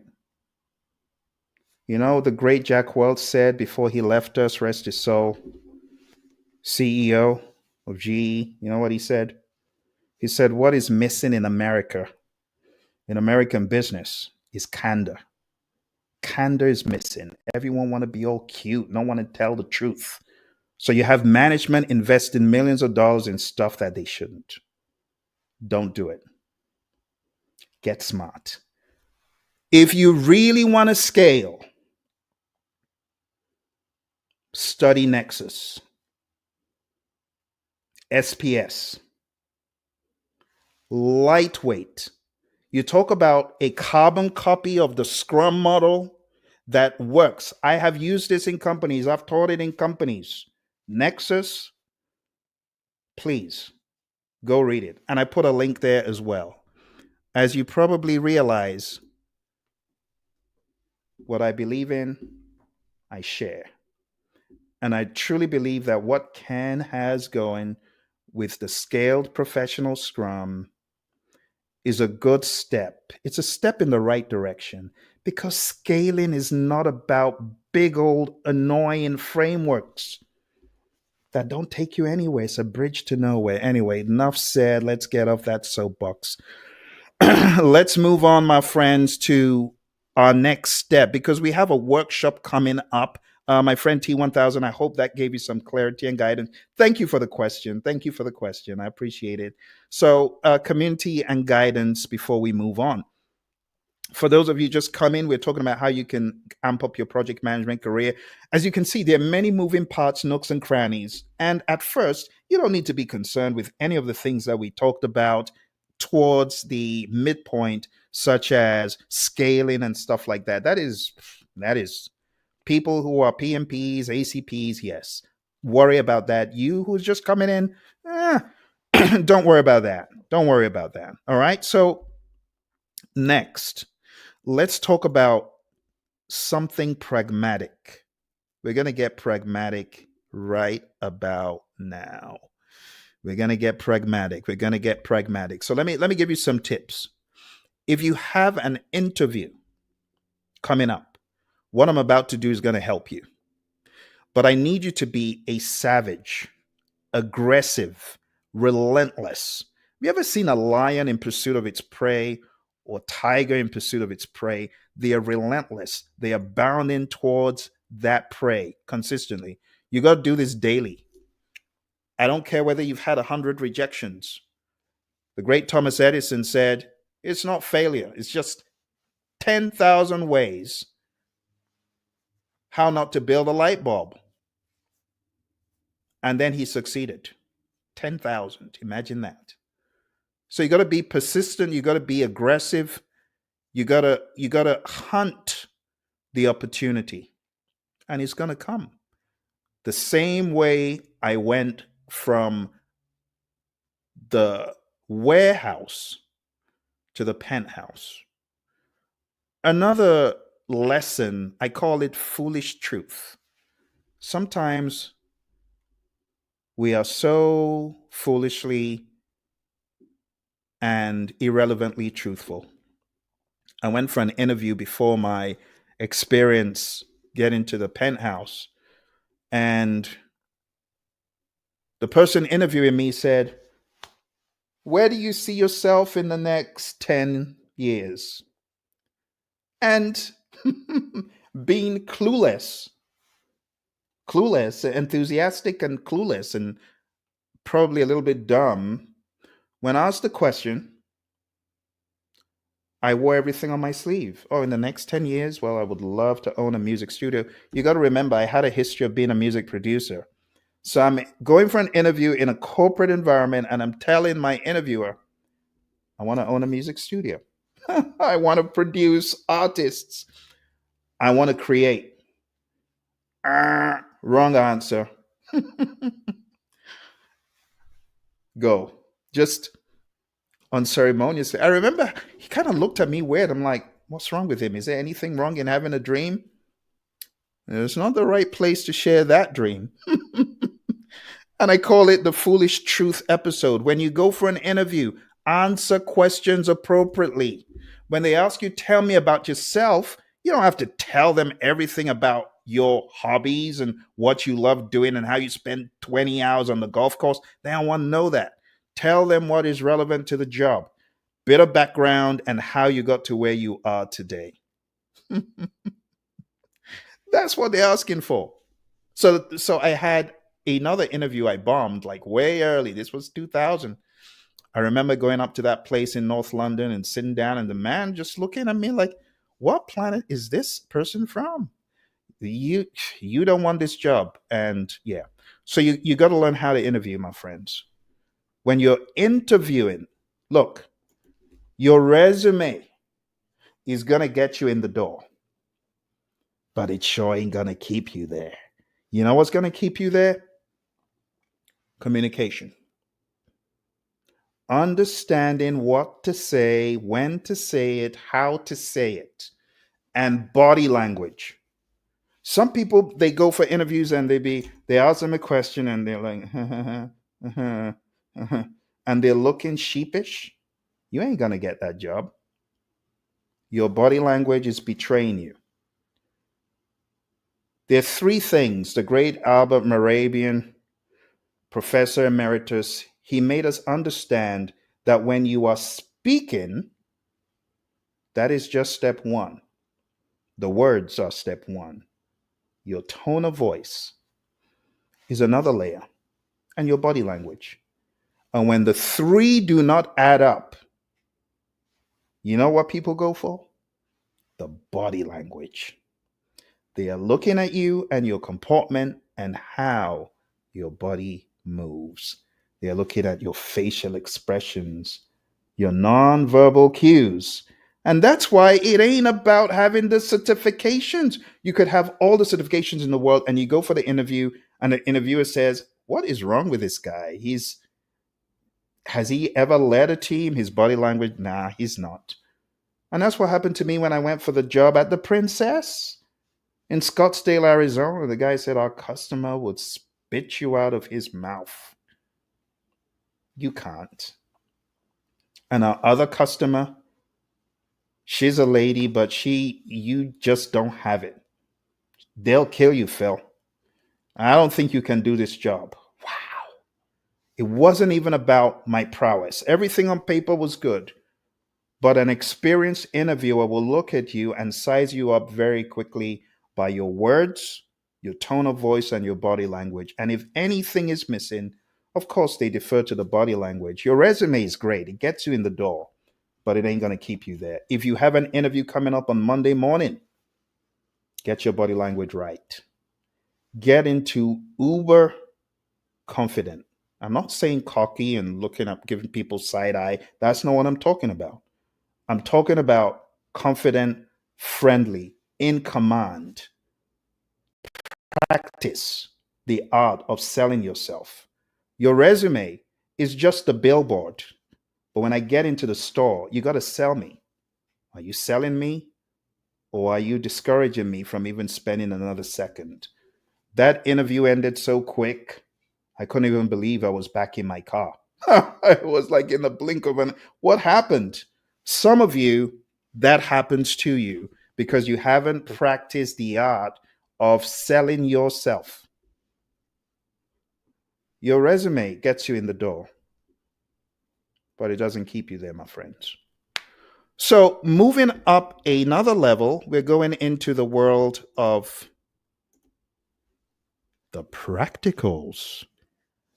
Right now, we are going to talk about how to position yourself as a newbie.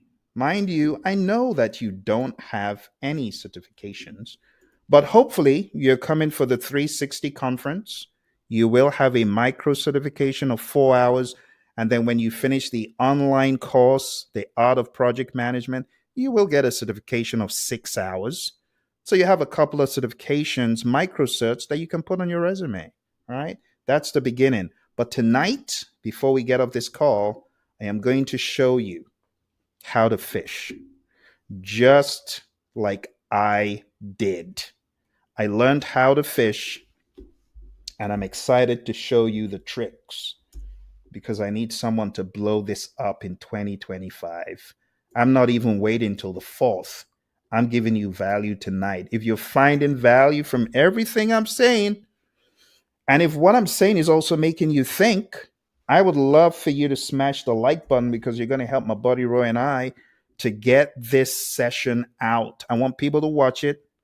I want to help that struggling individual who was like me, hopeless and worthless when it came to knowing what to do. I was worthless. I had no idea. Imagine thinking that the software development lifecycle was the project management process groups. Worthless. I was worthless. But in the blink of an eye, something changed. The power of mentorship, the power of coaching. And I'm so grateful to my awesome mentor, Mary Hirschner, who is the reason why I am behind this podium, this desk, sharing with you the mysteries of project management and how to get into it. All right. So, with all of that said, my friends, I'm going to show you there are 3 websites that I want to recommend you begin your journey searching. And honestly, searching for work, it can be tedious, but it doesn't have to be. You need to make it fun. See it as a game going after prey. Okay? You're going after prey. I want you to kill the game and eat it. These 2 websites, monster.com and dice.com, were responsible for multiple 6-figure jobs that I got. So I know they work, and they're still here today, decades later. And I'm excited because I know someone's going to find some game and kill it and eat it. If you want to get into the next level of your career as a project manager, when you come on 360.pmradio.org, when you come on the seminar, right? You see the ticker tape below. After you come on the seminar, you are going to be more empowered to search. But for now, I know some of you may not have as much background, but what I've shared with you today, trust me, it can get you an opportunity. You just need to be persistent and find it. So let's do this. Project coordinator, project manager. This is what you do when you're fed up, when you've had enough, and you believe that there is a role for you somewhere in project management. You start taking action. You empower yourself by doing something, not just sitting down saying, oh, I guess I lost my job. I don't know what to do. Don't do that. Don't do that. Don't cry over spilt milk. Don't do that. Start looking. Project manager, champion technology services. What you do is you search, not based on a particular location, but just in general.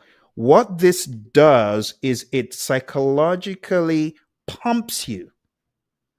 When I see jobs, I get excited. I'm like, yeah, there's hope. There's a way out. There's a job somewhere. I just need to keep going. And honestly, some of these jobs, they look like they're far out. Like, can you do that? You'll be amazed. Some of the jobs I've gotten, they look so complex, but they were just looking for one right person with the right attitude. Remember, again, Zig Ziglar, your attitude, your disposition is what determines your altitude. And it's in the brain, your attitude, right? Your attitude, it's up here. Have a positive mental attitude. So when I look at these jobs, I get excited. I'm like, okay, there's hope. There's hope. Okay, what does this say? The project manager ensures successful completion of company objectives. What do I need? So I skip all of that and I look for what is near and there. Requirements. Bachelor's degree. Okay, I have that. 6 years of automation. Are you kidding? I don't have that. PMP. Oh, no. Oh, ability to secure PMP. Okay. I actually had a job where they said you should be able to get your PMP. I actually got the job. It wasn't a PMP who got the job, and I'm talking about an IT firm. So you just never know. So you go down and you look for what they want. Experience must include 3 years of project management. Well, so much for that.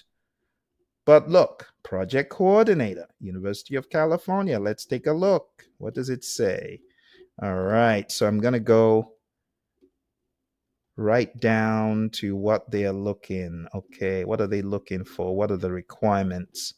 That's the job summary. I don't even waste that much time. Oh, look at that. That's not bad. That's a pretty penny for someone who was making $15 an hour. But then I got to look for what they want. Okay. What are the requirements? Don't tell me the job duties because I'm Superman. I can conquer the world. I can do anything. Show me the requirements. Okay, they want a bachelor's. Okay, I've got that. 2 years of directly related, progressive, responsible experience managing or coordinating construction projects. Oh no, construction. I'm an IT guy. You know what? For some of these jobs, apply anyway because you just never know how far they're ready to go to train whoever they can find that is immediately available. You'll be amazed. Some of these jobs, they have lofty requirements, but maybe that day is just your day where everyone fell asleep and just you showed up for the interview. I've had those. Trust me. I would encourage you, if there's one or two things that just seem off, still apply. Let me tell you another story. I went for an interview. This interview was at a well-known company. In fact, if you use an Android phone beginning with the letter M, you might know the company. Motorola. Yes. I went for an interview at Motorola.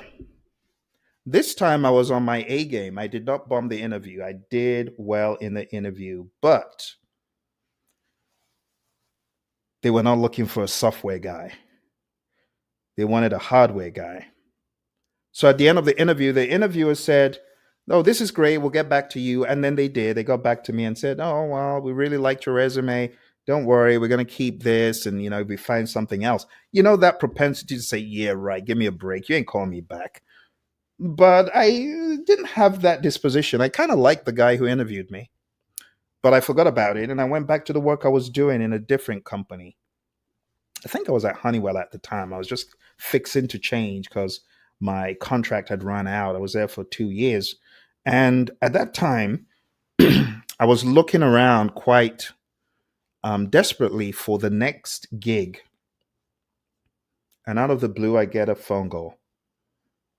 "We want you to come for an interview." Look, I did not apply. Look, understand what I'm saying. I did not apply for this job. They came back to me and said, "Hey, you came for an interview at such and such a time. We have a different hiring manager that wants to meet with you." The rest is history, my friends. We were going through a big, significant divestiture into Emerson, and they wanted someone on the software side of the house. Perfect opportunity. Watch this, for someone who had prepared themselves by learning the nuts and bolts and rudiments of software, of e-commerce. All the work I had done years ago that I didn't need in defense and space, suddenly it was relevant. I'm Motorola. I went for the interview, bombed. Well, I didn't bomb it. I just wasn't selected and was reached out to. So what I'm trying to say is, don't lose hope. You might go for an interview and feel, why am I even going? You just never know which other opportunities are available. So you always have to maintain that positive mental attitude. I ended up working in the role. The interviewer, the guy who interviewed me the first time, he is now a friend. He's now one of my buddies. His name is the same as my name, which is ironic and funny. Well, shout out to Philip if he's watching. But it's a stark reminder of the fact that you should never give up in an interview. You just never know what an interview, like this interview pretty much has led to lifelong friendship. Now, he's left Motorola. He's in a different firm. And guess who he's called upon to help him coach, train, mentor, develop his people? For PMP, for leadership, for different things. Your buddy Phil. Okay, so I'm telling you all these stories to encourage you. Apply. You might see a job that has maybe one or two things off. Apply. But this website, monster.com, get on it, register, put up your resume, daily log in, like showing up for work and applying to 10 jobs a day. Okay, when you upload your resume and all the information is there, it becomes very easy. I've gotten scores and scores of opportunities. Some I ended up doing, others I let go. Dice is another one. And I'm grateful for Dice because when I left Motorola, the next thing that came in my way was a job in a company I didn't even know existed. And the company was like 5-7 miles from my house. I had no idea about this company until I started applying for jobs, and it was a job in a gaming company doing video games. But how did I find it? I did the same thing I'm showing you. Project manager. Project manager, where are you, my friend who's out in Vegas? My buddy on Facebook is out in Vegas. Let's search. I want a job in Vegas as a project manager. Well, here's a job, project manager. Here's another one. And some of these jobs, like I'm always saying, you just never know how far they're ready to go to train you. This is remote. Well, maybe you want a remote job. Click on it. Put your best foot forward. Put your best foot forward. Okay. A lot of you are also limiting your opportunities. You know what you're doing?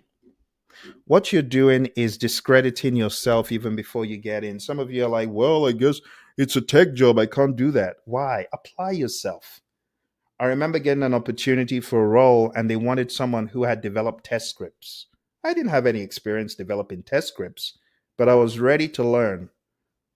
So I started learning. At that time, there was no LinkedIn Learning. There was no Udemy. I had to scour the web to learn. Okay, what's the best way? Learned, kill the job. Did so great. I did so great. My boss at Honeywell, he got a promotion and he left me in the department of IT effectiveness, but that was cool because I learned a lot. But I did so well in a job that I didn't have a clue about on day one. You got to be ready to do what it takes. Okay? Last but not least, before we jump off this call, we have Indeed.com. Again, this is another place you can put in your requirements, whatever you're looking for, and prepare and apply. Does anyone want to learn a secret? I will show the secret if I do get some affirmatives. If I don't get any affirmative, I might just pack up and go home. but if someone says yes, I might be inclined to show you a secret. There are secrets in the world of job applications. They're secrets. If you want to learn a treasured secret, say yes in the chat. If I don't get any response, I guess the secret will have to leave the meeting.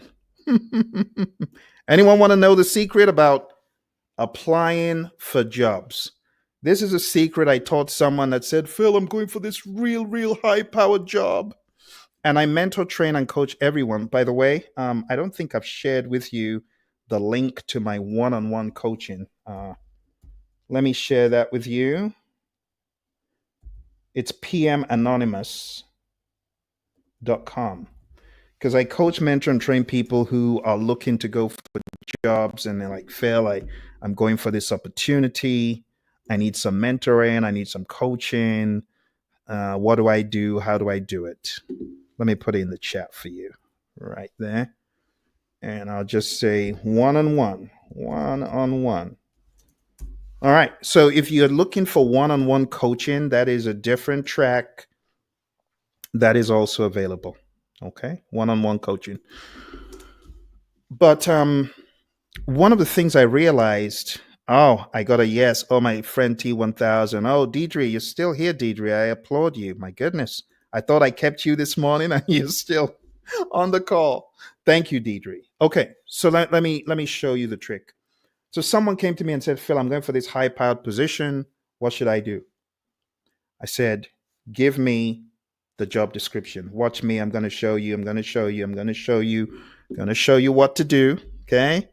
So let's look for one. Okay. Let's click on this. So imagine this was the job that the person came to me and said, Phil, I really need help for this interview. Watch. The job details, all of this content about the job, this needs to be put under a microscope. Let's click on read full job description. Okay. Even the eggheads at Microsoft, they understand one thing. We can be more efficient. So what has Microsoft done in the past 365 days? Because Microsoft and the government, they have a relationship as contractor and buyer. And Microsoft knows people ain't going to use GPT. Microsoft was smart. They've given you pilot.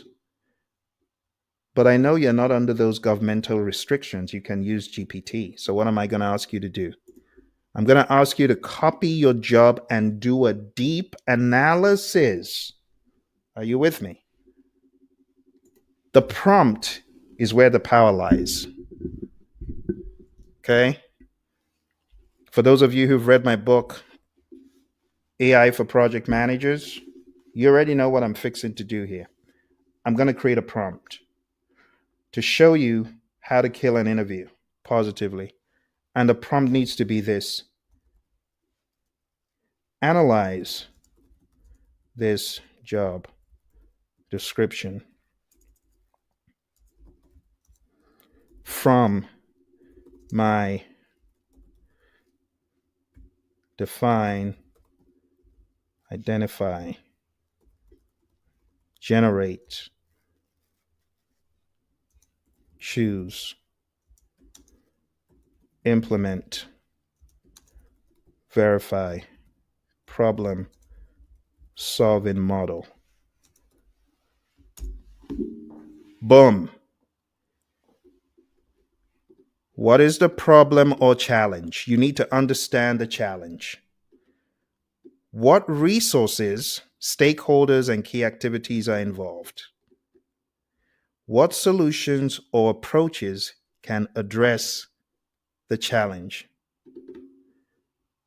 Which solution best addresses the problem? How will the solutions be executed? And how will they be measured?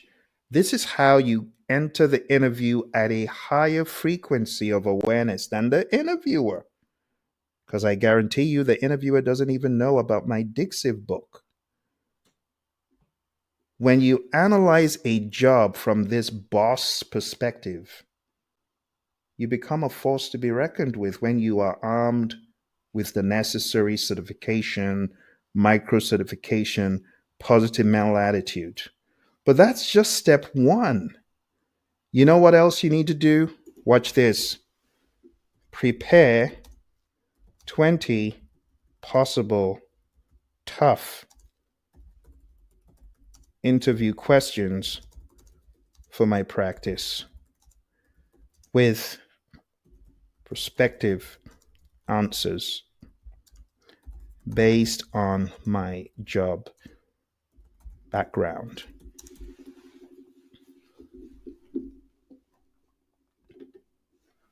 This is how you prepare sensibly. Needless to say, this individual who I was mentoring and coaching to take on a role, and this was out in Europe, she came back and said, OMG, are you a wizard? I got the job. I got the job. She couldn't believe it. Now you got to remember, I've been doing this for a long time, even before GPT. GPT is just an amplifier. I know the right questions to ask you to find your weaknesses.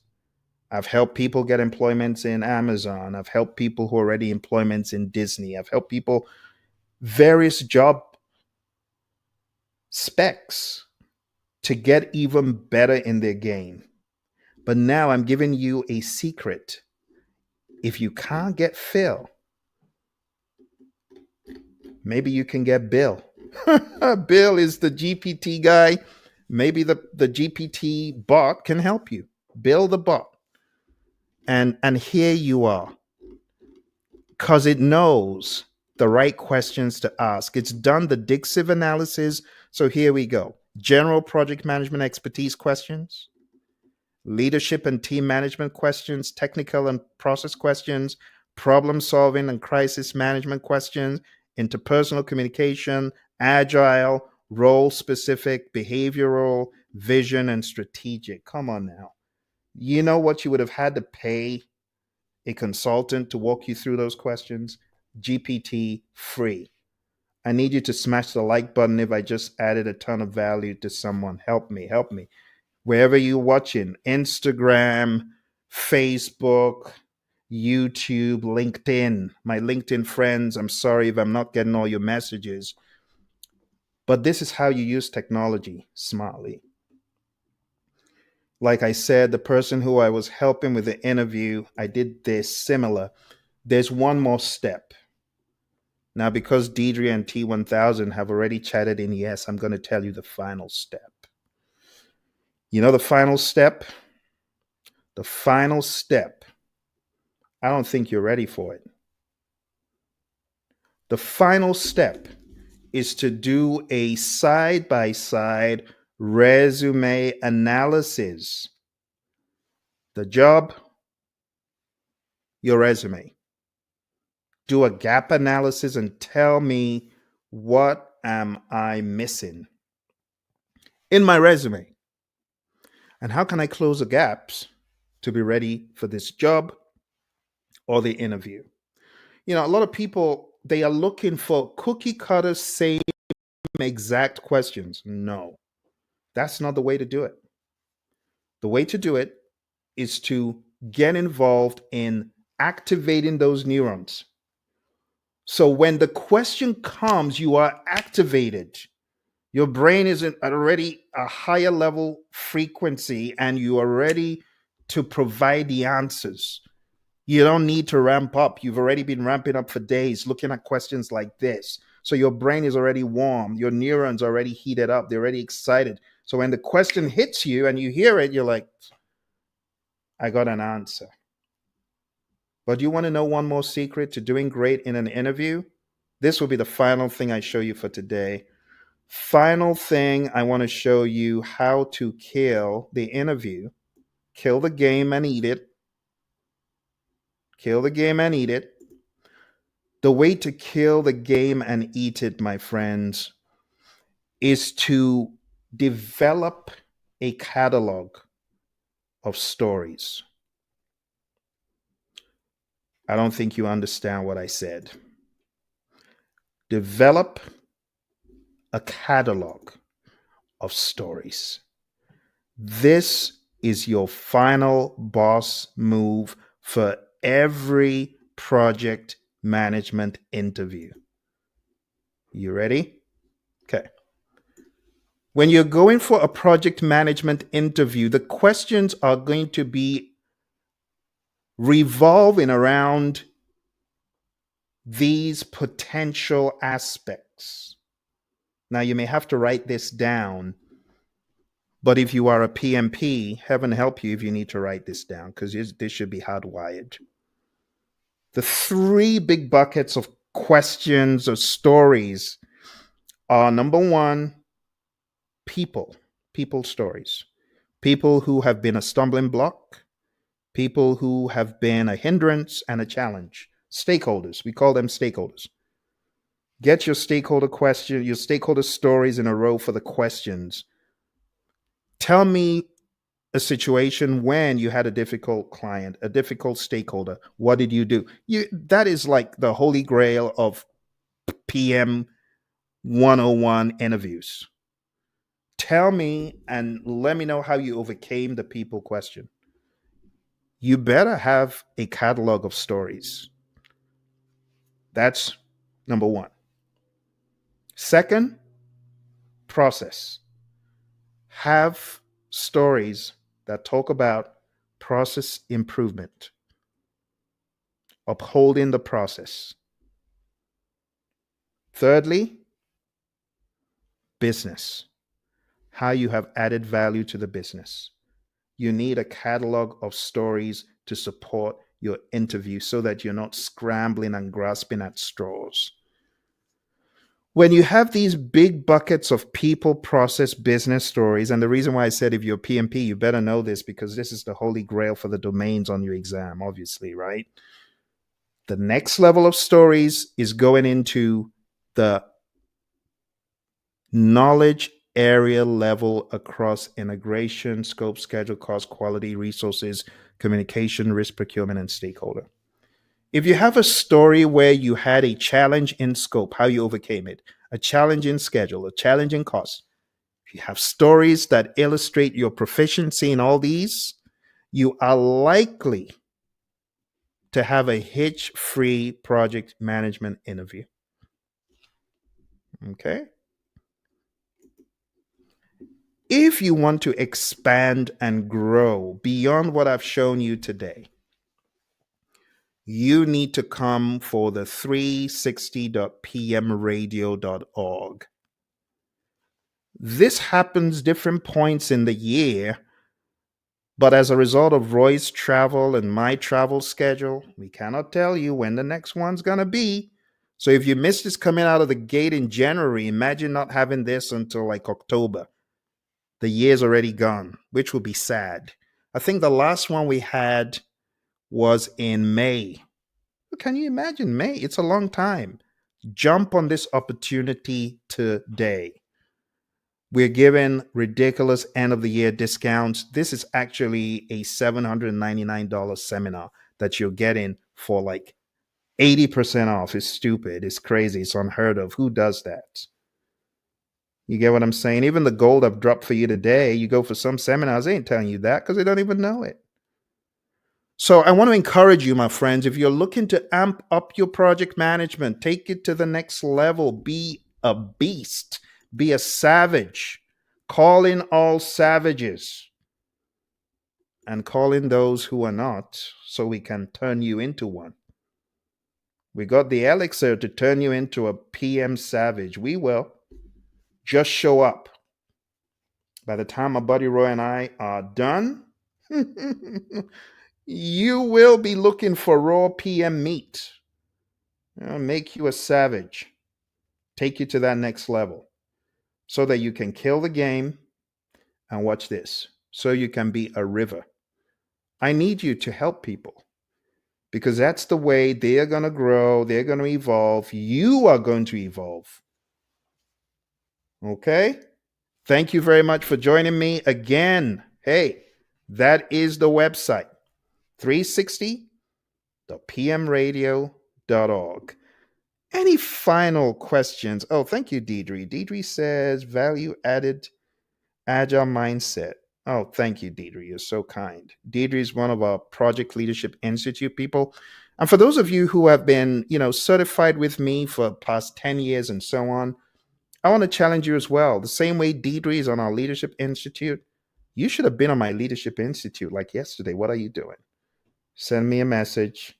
Inquire how you can join my Project Leadership Institute. Let's get you to the next level as a leader. Get you to that next level in your career. PMP is the beginning. ACP is the beginning.